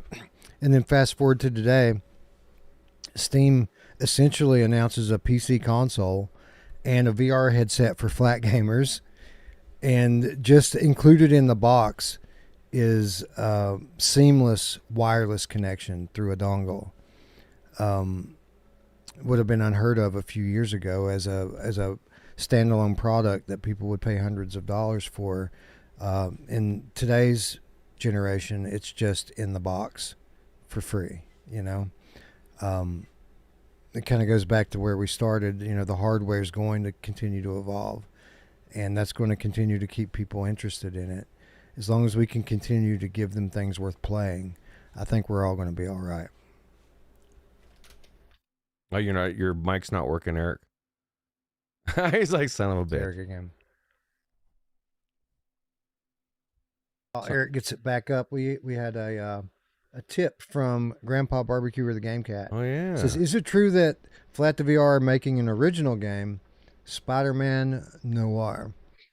Well, I wish I could talk about that, but it's currently top secret under development. Yeah, you'd have to kill him, and Weston going to prison for killing somebody. Thank you, Grandpa, for another tip. We really appreciate it. Yeah. And let me address while we're waiting for Mash. What Gray Matter said, saying 15-minute cities could be good if they were actually being designed with people's well-being in mind. That's the point. They won't be. Unfortunately, if those come rolling out, it doesn't matter what they're telling you. It's like somebody you're corralling a wild animal into a cage to go put to sleep. Like, oh, it's gonna be beautiful. Come on in. No, you don't. You're gonna be like, oh. Can you guys hear me now? Sorry. Yes. Yep. Yes, sir. You're back. Yeah, my Go XLR is like completely melting, and like sometimes I lose my audio and I can't hear you, and then sometimes my mic dies and you can't hear me. So currently, right now, I can't hear you at all. But my mic is working at least, so I have to keep shutting this thing down, turning it on and off. So, but we'll get through the end of the show. I will say what I was trying to say earlier is, you know, what's the nice thing about the Steam machine, especially for developers, and a lot of people are missing, is like having a unified system that is easy for developers to develop for, right? Like one of the hardest things, especially that I've learned since operating a development studio, do you know how hard it is to develop a game and make sure it works on everybody's freaking computer? Right. It's one of the hardest things that we have to do, like literally optimizing and testing and making sure it plays on like, you know, some potato that came out 10 years ago with a motherboard that's out of date, and like literally every configuration known to man. That's that takes probably one of the longest times, the longest QA. Having a Steam machine, that's why PlayStation gaming is so easy. It's plug and play, right? You plug it in, it just works. And it's not that way with PC gaming. Why? Because everybody's rig is different. Like every time you fire it up, something's going to be off or something's not going to be right. When you have the same specs over and over and over again, it's so much easier to develop for. Yeah. Alien Kara I'm going to work on my audio. Said that they're disappointed in you, Mash. Because we even had one of my mom this whole time. Not one. And I thought, oh my God, what has that? Like how crazy. Well, you know who loves, I don't know, taking it. No, I'm not going to go there. What's a good one, man? Wes. Well, you know who loves it when it takes a long time? My mom. Yeah, there we go. All right, we'll try to squeeze some in there. You know who loves squeezing it in? My mom. Yes, she does. There you go. Yeah, there we go. Yes, she does. So that's kind of it, guys. I just wanted to say that I know it seems bleak, like so many negative headlines and so many people out there taking advantage of that to try to stir your emotions up so that they can, you know, benefit from it. We're still here. Games are still coming out. Hardware's still getting better. And for the first time since literally the earliest days of VR, we're on an even playing field now. Things are going to work out the way the market plays out, instead of being, again, co-opted and influenced and forced in any certain direction. That's the big takeaway. The good news, right, is there's not, we're losing all that force, and it's going to be able to naturally develop, like one of you was saying. I think it was Eric, but yeah. And when that happens, at the end of the day, it's always the consumers who win, because people are competing on an even playing field for their dollars, for their interest, and in many ways in an industry like ours, for their loyalty. So yeah, the old pillars fall, new ones come in to replace them, and again, every year the technology, the games, the hardware, and the software all make massive leaps in terms of what's possible. So don't let anyone tell you that your favorite thing is dying. Keep supporting people who are doing the right thing. Keep buying the games that you want to play, and I assure you that unless the world blows up or catches on fire, virtual reality and immersive gaming is going to continue to grow. We'll And need it's VR going to more go than, where we. right? When as Yeah. the world gets more dystopian, we're going to want to escape it. VR is going to grow for that and believe it or not, when the global elites meet every year, one of the topics that they decided, I don't know, probably around 2016 or a few years before, they decided VR was going to be a big thing. They were going to make it happen. That's why a lot of these big companies are dumping billions of dollars into it. Like, this future's happening for whatever reason. There's probably dystopian reasons, but I'm going to enjoy the fun stuff too. So. Yeah, you gotta find your oasis where you can, right? And I think that everything's looking great, even from Meta. Like if the rumors about the next Quest headset are true, they're offboarding the battery and the compute into a puck, like we said they should 5 years ago. Roots, we're finally going to get our puck headset. We've been ahead of the curve on a lot of things. I've been behind on a lot of things too, but we have. I think I don't know. You could see it. It makes sense. How do you get the weight off of there too, right? So. But You know who loves getting the weight off? Oh yeah, she does. She keeps packing it Putting back on though. too. Putting it on you, right? Anyway, yeah, thanks for hanging with us through all of that. It's a bit long. I mean, we didn't necessarily need to go back to the beginning of consumer VR, but I felt like all of that context was important, not just to show up here and tell everybody what we think the state of VR is today. You can't really understand it unless you talk about how it got here. And I feel like that's almost as more important than what happened last week or last month, Plus, it's a precedent. It laid out a case of how VR was never dead when it first came out, and it's not dead now. It's been dead several times, according to all these articles, and it was never dead then. It's not dead now. I would submit VR to me is better than it's ever been, but I'm also only playing the games that I want to play, the really good ones. Well, that's right? the thing. That's the thing. When you think about the proposition of new VR gamers in 2026, it's not like all of those old great games are gone. Like, those are available on day one to people to show up. That Fallout 4 VR is still there for the guy that's never had PC VR before. Like, And he might have a 5090 versus what it was when it first came out, right? So. Now, the only thing that I regret, and it drives me nuts to no fucking end, is the PSVR 1 catalog being lost and locked to that dead headset. I think out of all the ways that Sony has kind of failed people this generation, and we listed out quite a few of them, the one we didn't list out is probably the biggest one, and that is letting that library die instead of bringing it along to the next gen. Why not? That's the one. How crazy is that? Like, nobody's going back and I don't have a PS4, but I could hook it up to D's. I wouldn't go back on that old headset, but I would love to play 90% of those games on the fresh one. That's one of the ones I haven't been able to unlock yet. Like, literally, I've tried. I've gone down that path with Sony and been like, we would love to. There's so many games over there that I would, as a studio, I would be like, just give them to us. Give them to us and let us bring it to PlayStation VR 2. It's just, for some reason, I don't know what it is. It's just been always a locked door, and it continues to be a locked door. But I can think of 20 games right now that I would bring over. Dude, the best games. I mean, we talked about Astrobot, but man, fucking Farpoint and Blood and Truth. Here They Lie. There's just so many of them.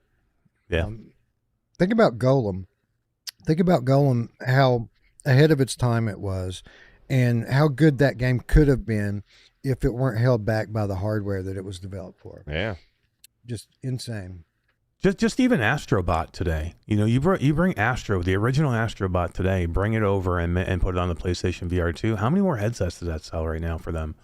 Like, I just wish they would unlock some of these things, and it's one of those things that's it's a mystery to me, because I'm like, hey, just give it to me. I don't even need your money. Don't even pay. You don't have to pay me. Just give us the IP and let us do our work. It's got to be somebody at the top that just absolutely is. For whatever reason, the decision's been made that we're not going down VR road. So much so that, who was it that had that conversation with somebody at one of those shows, that they were like afraid to bring out the headset, and what you're saying, where every time it's hit with the wall, the only time, imagine somebody works for you, MASH, and you're so adamant about something that they know for a fact that you not only are going to say no, you're going to kind of get pissed if they bring it up. That's kind of the attitude you're describing, right? It's like, this isn't happening. They shut it down before it even becomes a conversation. So it kind of sucks. Yeah, but I'll keep still knocking on that door. I won't give up on it. Well, maybe if they see enough successful games, they'll realize they could make some good money. Maybe in 10 years we'll own enough of the market, and we'll have enough money and power where we can just make that shit happen. Just buy Sony, dude. Fuck yeah. They're going to crypto anyway. They opened their own crypto company, and have their own cryptocurrency that they made. Selenium, or I don't know exactly. Yeah, so something with a sonarium, or I don't know. But yeah. Anyways, it's getting late, and when I tell you, friends, that our friend Ruuts here decided to come back and be on camera for us today, it wasn't because he was so excited to delve into the history of consumer VR gaming and talk about whether or not it's dying for the 25th time since we started doing this podcast. Ruuts came back here because he was so convicted about a VR game that he recently played that he just wanted to come on here and talk about it. And it's a game that we just covered in a real-time review a couple weeks ago, FlatOut for Total Insanity VR. Of course, this this title, a lot of people attributes it to us, Flat to VR Studios, and obviously we had a lot of hand in it. But this is actually the first release from our Flat to VR Spark program.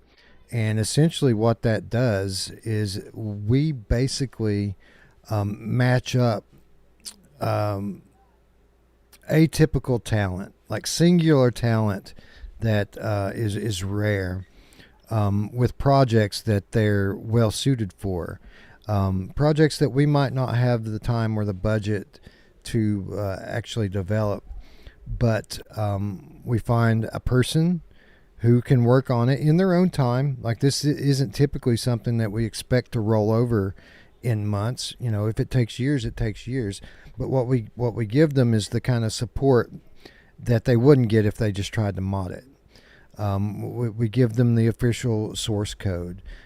We give them development help when they need it. And we market the game for them. And they get a piece of it. When it sells, they get stake in that. So it's a great new initiative. I love the idea. And FlatOut for VR was kind of our first trial of it and whether or not it works. So Ruuts, when I tell you that, like, one guy did 90% of the work on this game, we probably did 10% to finish it, and make it kind of the polished experience that it is. What do you think? Did we do okay with it? I'll tell you what. So I went into it not knowing exactly. I mean, I knew it was probably going to be good because people have been. It's not like I haven't heard what people say. I just wasn't expecting my response to it, because I get in there and I can't believe how immersive the your car feels in there. But I was telling cock, by the way, and you know who else can't believe how immersive my cock is? Oh yeah, she likes it though. I was telling Wes when my first hour I played it, I had a literal smile on my face. Like, because this is the funnest racing game I've probably ever played in VR. And that's even better than GT7, which, I think is disingenuous in some ways. Wes immediately said he's like, well, that's a sim. So I will give it that. So GT7 is the best car sim I've ever played. It's amazing. This is an actual racing game. And this is probably going to offend some of the people that love that type of racing. Like, I want to smash into people. Like, even if there's not a bunch of shit to smash into, you're there, I'm there. I'm going to try to, there's no etiquette in fucking racing. I was telling Wes earlier, Days of Thunder, Tom Cruise ruined me for that. I want to smash everything. And the assets in this, the amount of things flying all over the place. I saw a review on Steam and I was going to read it and kind of blast the guy. And I said, you know what, I'm not going to do that, but I will reference it. It was so ridiculous.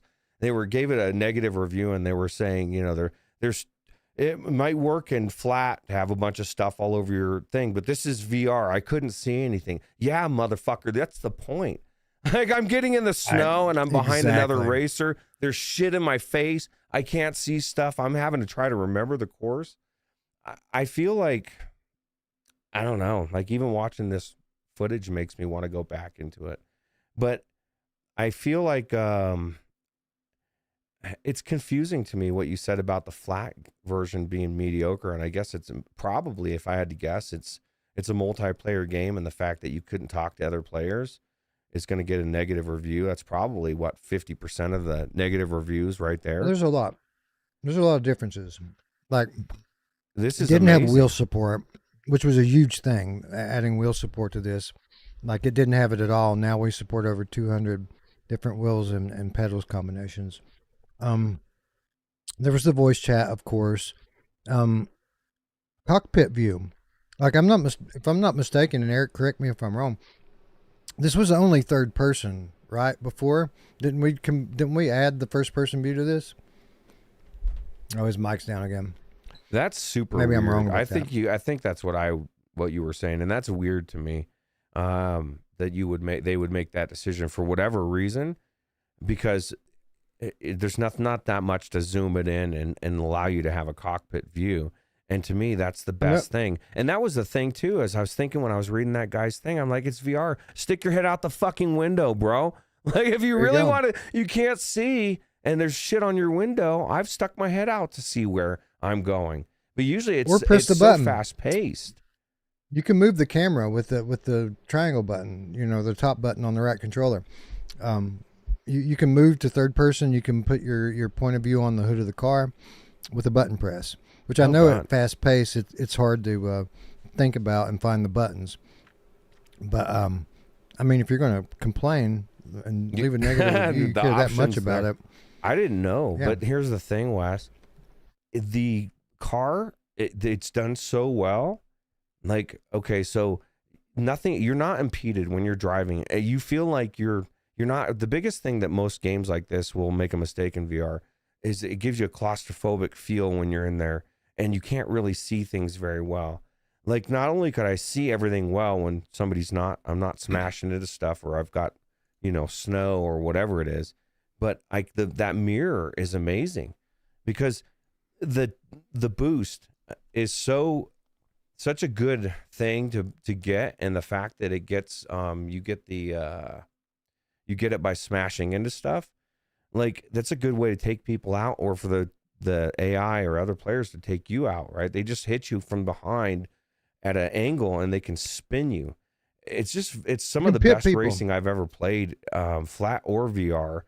And it just, to me, it's I feel like anybody that, if you like racing, you should play it. And if you feel like you're not a racing person, you should play it. Because if you liked playing GT7, it made you feel like this is so fast paced. And it's so easy, even with a controller, because that's how I play it. It's so good. The driving feels so good that it just makes me want to keep racing, right? And the AI is ruthless. And then you upgrade your car, and then they're your bitch. And then you start to run into another car that starts to kick your ass. I just think it's just such a good game. It's very well designed. And, if you didn't tell me the flat game was mediocre, I probably would have gone and checked it out, because this one's so good.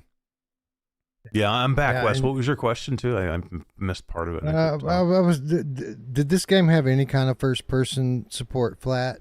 I know we designed the cockpits and stuff. Did we give it that point of view completely, or was it just kind of a half baked? It had a hood view, so like you could. So it had like 4 different views, but it was nothing was in the car. So like you could be like the car, right? Like it would be almost like a first person mode. Like the camera was on the hood of the car. You saw nothing of the car. You just saw the track racing in front of you. And then you had like the top down view, and then you had a little bit of view that was a little bit behind you. So there was like 3 or 4 different views, but nothing was in the cockpit at all. Like there was no way you were looking through the windshield or seeing a steering wheel or seeing hands or anything like that.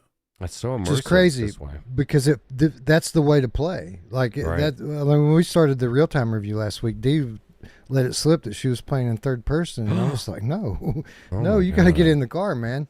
And you're right, Crazy. Roots. When you hit that nitrous boost, I almost get giddy. It's so fast, and the way the camera shakes, it's so immersive. And then with the force feedback of the Logitech wheel on top of that, it feels like you're handling a real car. But among all of the things that I love about it, Roots, you kind of touched on it a little bit. Progression. Like I've been hungry for a game like this in VR for years. You guys have known it. I've said it many times. Like we need something that's in the vein of like a Twisted Metal type game, and we've got some stuff that's pretty close. You know, we got Grip, which is good in its own right. We had Death Lap on Quest, but where this game kind of thrives versus your typical VR racing game is in the content and the progression. There's so many different game modes, all these different tracks and all these different cars. And then with the career mode, you get to build your way up and progress through a campaign, unlike most VR games, which are cut down to something short, right? For whatever various reasons, these VR games, with a few exceptions, obviously Gran Turismo is kind of the gold standard here, but most of these VR indie racing games, they're fun to drive, but they lack that that grind for you to kind of build your car or build up your funds so that you can buy a new car that gives you a competitive advantage and unlocks new circuits and new races for you, new challenges. And that's kind of the beauty of the whole thing here for me, Roots, and I don't know how you feel about it, but again, we found a dude that could do this. And by the way, it wasn't easy. This game is built in a custom engine. That's why we had to go find the one guy on Earth that could fix it for us.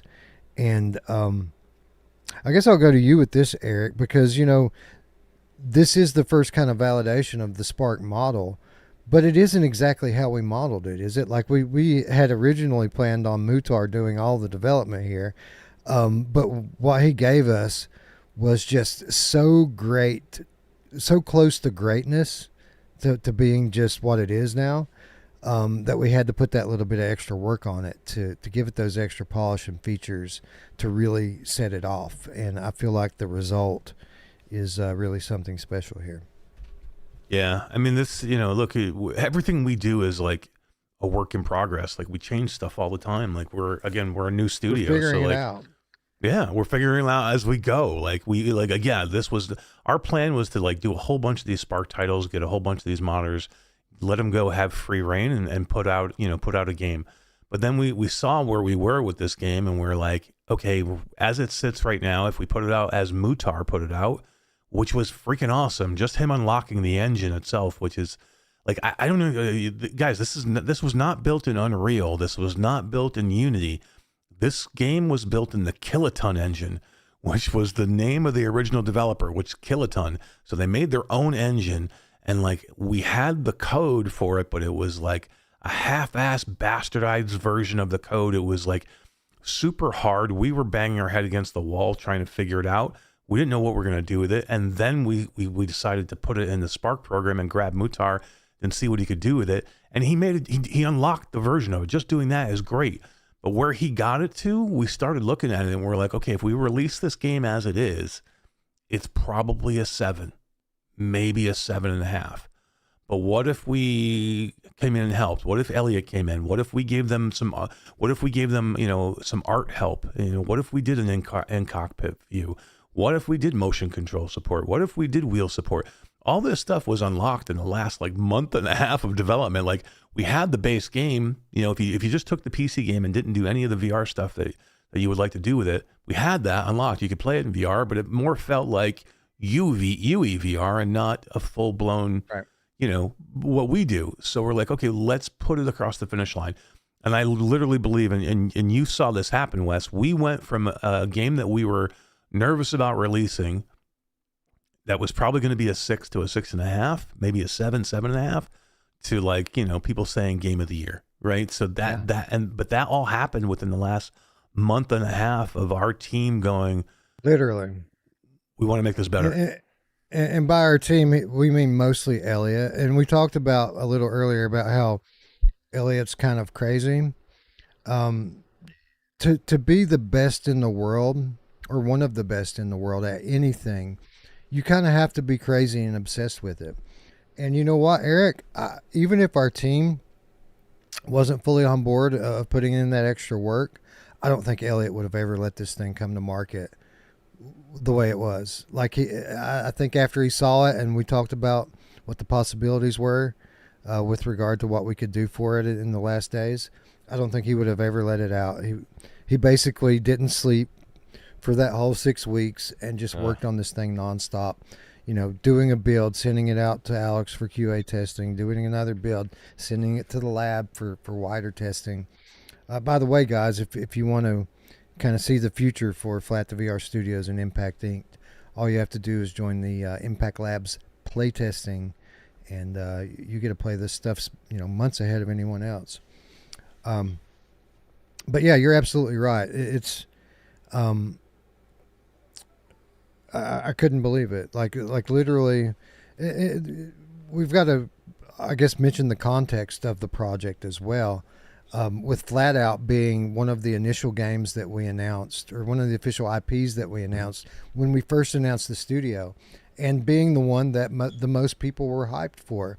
And then we had the prospect of releasing a FlatOut VR game like we promised, but then having it be a 6 or a 7.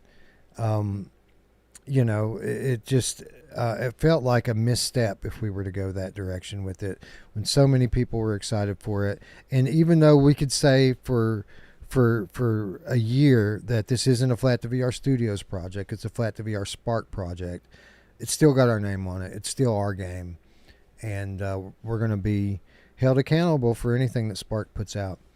So we did the thing right here, and I got to say, I agree with Ruuts.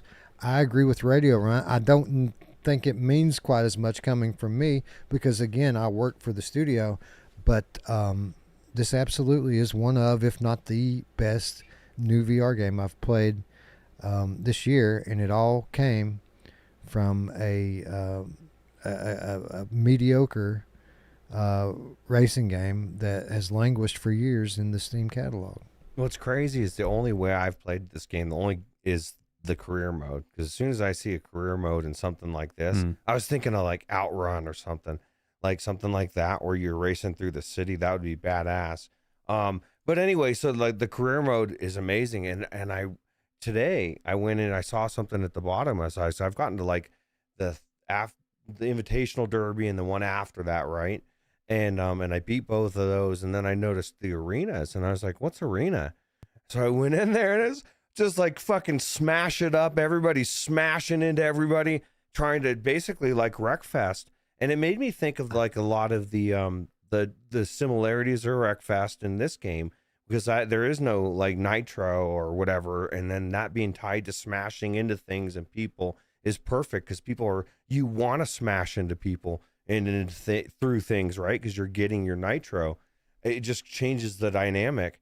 And where like Wreckfest has some crazy loopy courses and stuff, the environment smash in this game, as I'm going through the fucking lumber yard, and there's like I'm through the forest, and like I that blows me away, and more than almost any of it, just if the racing sucked, but it's some of the best racing I've ever done. It reminds me a lot of what I would imagine like a game would be when I was a kid trying to play a racing game in an arcade, because we don't have that anymore. Even in flat games, like I just feel like this is an arcade racer through and through. And it's just however you captured the sense of speed, but people are, I'm reading in the reviews are saying that they usually get sick from VR, but they're not in this game. I don't know why that is, but that's I guess happening as well. Because it runs. Yeah, I a don't. good frame I don't rate. even know. Like, we didn't do anything special for that. Like, I mean, the DLSS. frame rates that probably is a little bit better. We actually absolutely fixed it. Like, again, this engine was a bit of a weird engine. It wasn't optimized super well, so we did fix a few things on that side. We adjusted a whole bunch of stuff. Where I'll tell you where it was a lot of cool adjustment. So Elliot was a big developer on this with Mutar, but our art team and Adam Meisner, who is one of the artists and tech artists who worked on Shadowgate originally, who now works for us full time, he worked on all the cockpits and all the in-car view when you're looking out. But think about this: that was never meant to be, right? You were never meant to see through the windshield. We were testing, like Alex Gilling was going through these things, and we had Impact Labs testing. And we had people racing, and they were coming up over crests, and they were having the sun glint through the windshield so bad that you couldn't see anything around a corner. These are certain things, again, you were never meant to do that, right? So all of a sudden, Adam had to go in and change. You could actually go into the engine and take the where the sun was in the sky, and you could adjust it, the angle, and move it to where it was in a different spot, so the glint didn't hit you at that certain part of the track.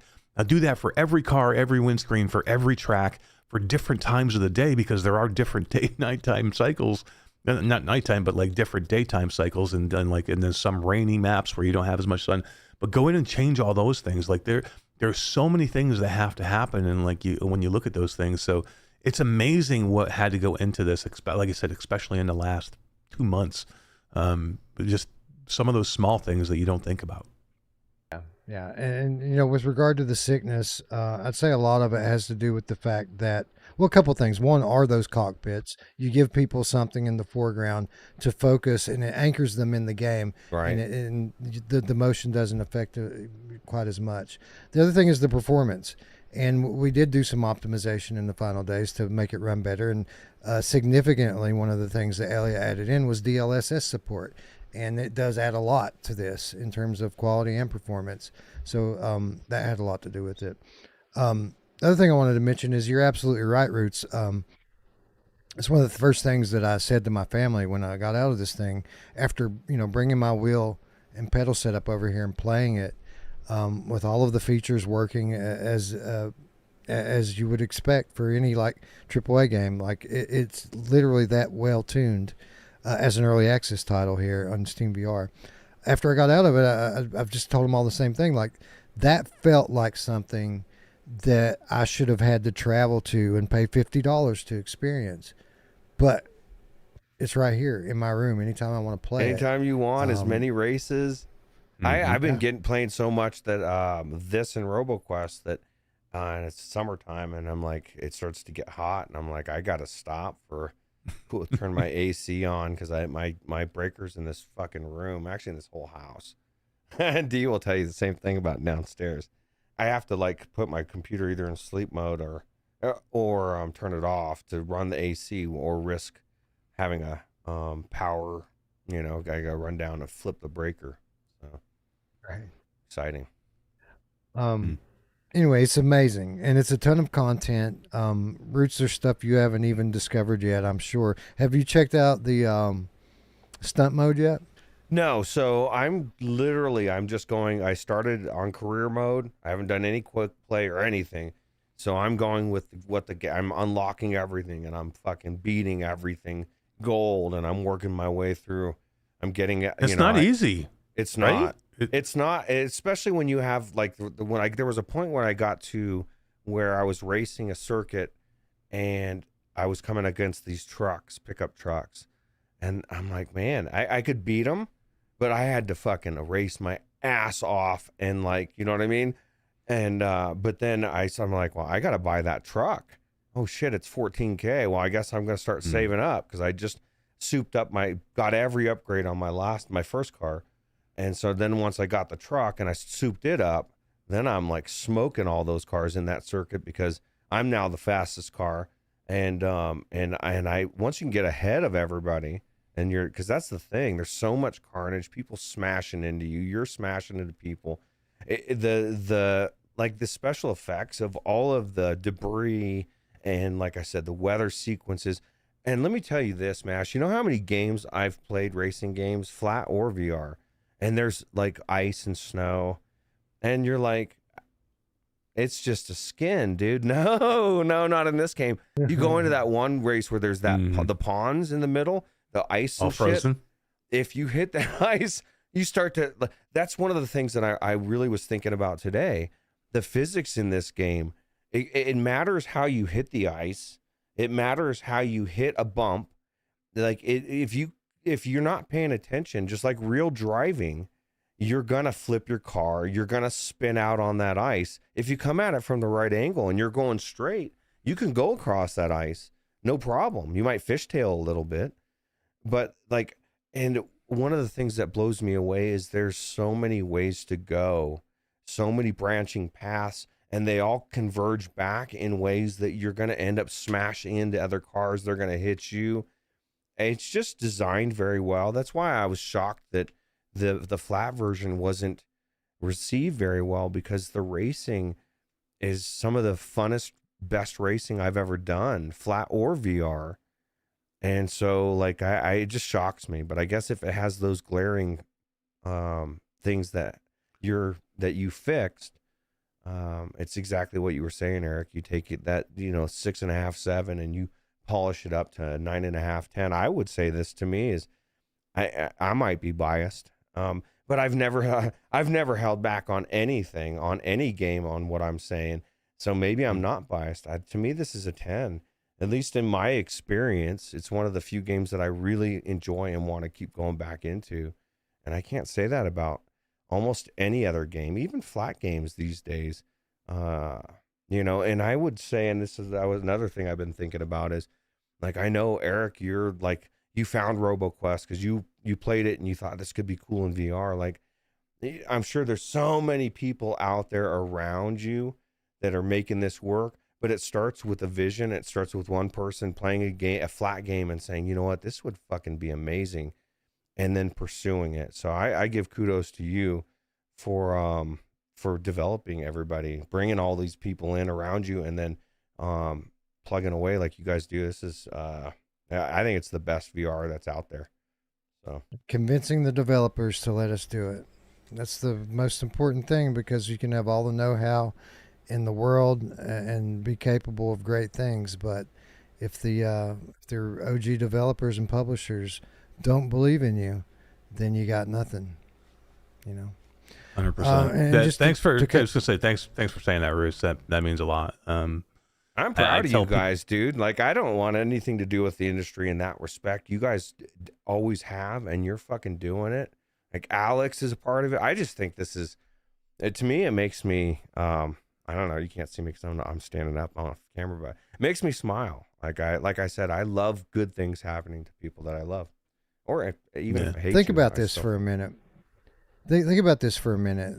That we kind of started this podcast all those years ago, and people have been saying that VR is dead the whole time. Now here we are, 10 years into VR, and people are starting to get convinced that maybe VR is dying. But there's a few, studios that are hanging in here trying to do it a different way. And I'm there, and Eric's there, and Alex is there, and Skiva and Jasmine, and how did this happen? It seems all a bit too perfect, doesn't it? It's perfect, but you guys have worked your ass off for it, every one of you, And It's the Truman Show, bro. It was written to be this way. well, Really, you know, it's what it feels like. It does. Like, I think it's super cool. Yeah, and look, Wes can attest to this. I say it all the time. Like, the greatest thing that I think that we've done, like starting this company, is putting together the people that we have in it. Like literally, started with 3 people. I think Wes was number 4. Wes was like number 4 or number 5, and now we're sitting at right around 65 people. And we're able to fulfill a lot of dreams and entertain a lot of people, and that's something super special. But yeah, I think the best thing that we've ever done is put this team together. Like, we have a lot of passionate people that work not for making a ton of money, I'll tell you that. We all work for doing something that we think is special. So, well, Valve wasn't big either in the start either. You know what I mean? Like, companies start small, and the passion, and I said it. I think I said it to you. I know I've said it to Wes, or I've said it basically, that I can see a future 20 years from now where they're talking about like the real birth of VR, and this is it. Like, you guys are going to be talked about in that documentary as part of one of the cogs that really turned the tide. That's how I believe. I've been so negative about VR. Like, I had so much fun in that fucking game. Then I've spent so much time in RoboQuest, and it's not because you're involved with it. It's because I played it and I thought, oh my God, this is fun. So. Yeah. And just to kind of wrap it up here really quickly, as it is quite late, Ruuts is sitting here saying that this is like a 9 or a 10 rating from him. I'll just remind everyone that this is an early access title, and there are significant updates coming. If you're someone who's a racing enthusiast or a VR enthusiast, this game can be a little bit more immersive, and shortly it will be. Somebody was asking actually in the chat earlier about, they said they were in the Discord for the haptic vest, and that people in that group were wanting to know that they were going to report back to the group if that was coming. And then Radio Run also was just asking what was coming up, anything else, what's coming added in version 1. And the things people ask for, we try to give them if we can. That's really all I'll say right now about that, but stay tuned. I'll say this too. For those of you who are interested, this is our first Spark title. There will be news very soon about our second Spark title. Oh my God. I'm excited. Anyway, why don't we give away why don't we give away some copies? Those of you out there who have PCVR or are planning on getting a Valve frame or a Steam box or whatever the hell they're called. We've got a few keys here. We've got 4. So we're going to do 2 live in the chat right now, and then we're going to give away the other 2 on a drawing on the next episode. So if you're watching this recorded after the fact and you'd like to win a copy of FlatOut 4 Total Insanity VR for Steam, just make sure you're subscribed and leave a comment down below stating that you would like to enter the giveaway. As for those of you that are here, the first 2 people in the chat, in my chat, on my screen, that can tell me what year FlatOut 4 Total Insanity was launched, you will win a copy of FlatOut 4 Total Insanity VR. Can I answer? Can I win? Can I win? Let me get there. If you want to repurpose your key and let me give it away again. Can I ask you guys this? Because I was thinking about this earlier today, and Dee brought it up. Or no, somebody in my stream brought it up because I streamed RoboQuest the other day. Nice. I didn't know that. Yeah, they were asking me when to expect multiplayer. I think it was Techno Glitch. Or is there a time frame on that? Or I know it's been worked on. I'm every time I load up, it's right there. It tells me, hey, we're working on this. Yep. Yeah. July. What is it? 17. Oh, nice. July not that 20, far away. It's like the 3rd week of July that's coming out. I can just Wu Vane getting in there with with Mash or Wes. Sorry, go ahead. Wubane has won the first key. The next person to copy his answer will win the second key. Mark Draper. Nice. Congratulations, Wuvang. Congratulations, Mark Draper. You have both won. Hit me up on Discord. I still owe people keys from the last giveaway as well.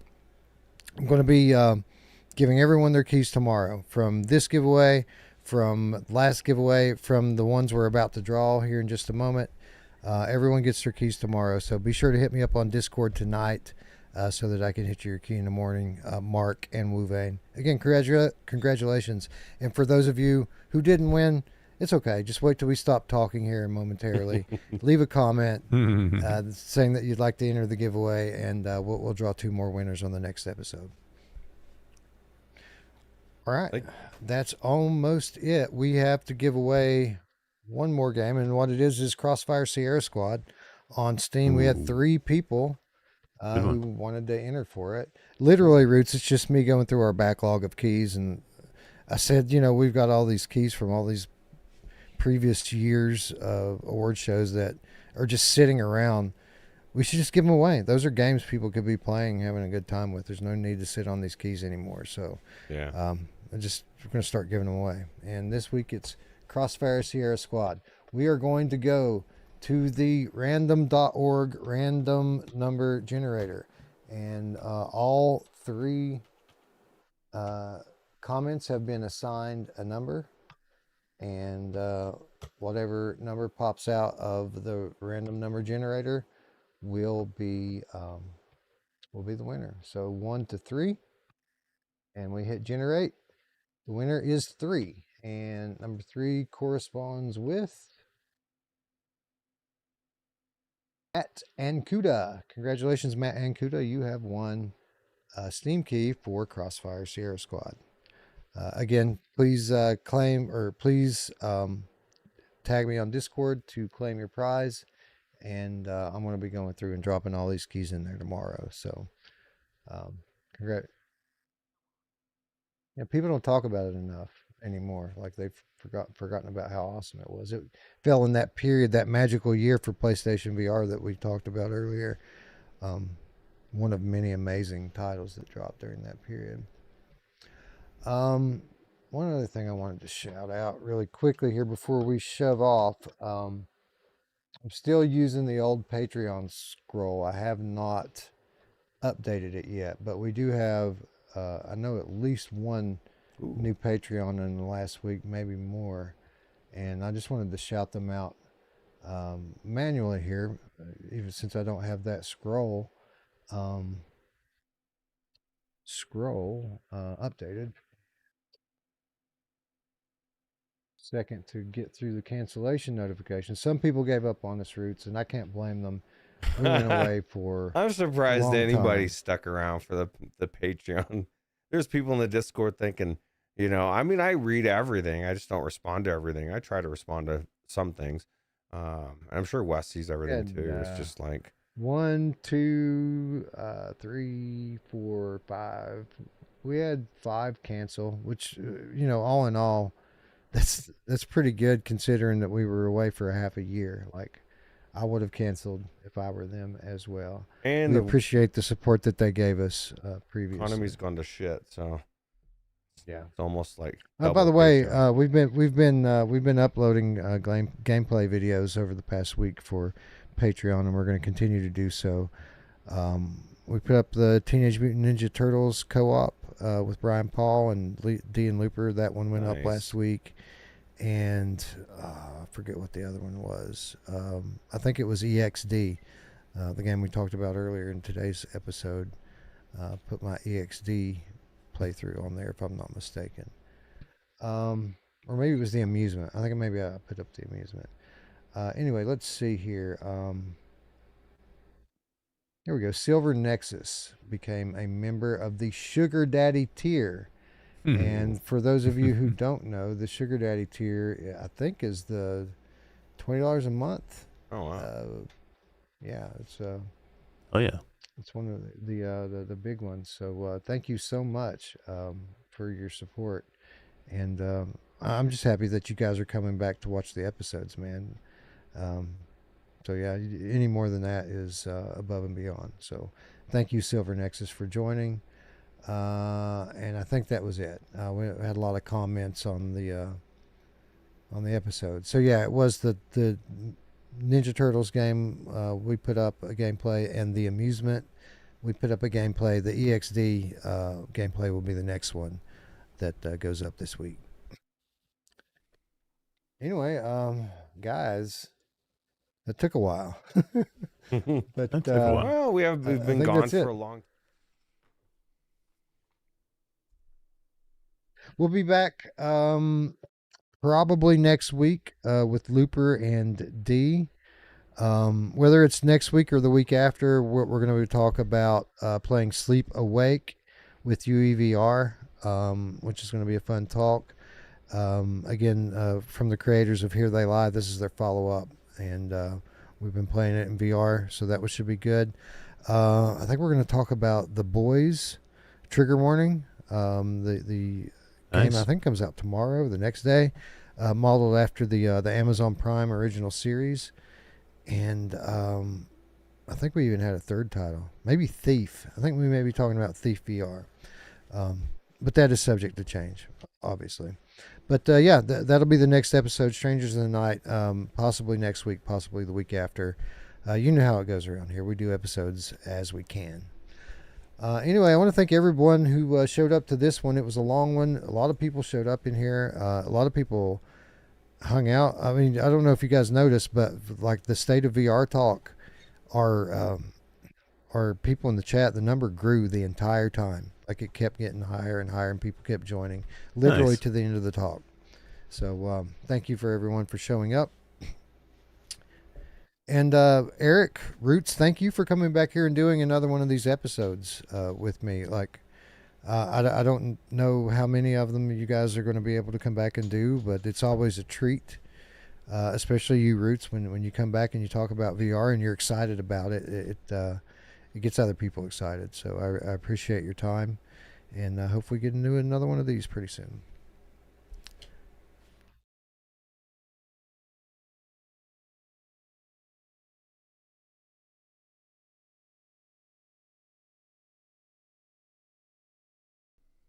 Hmm.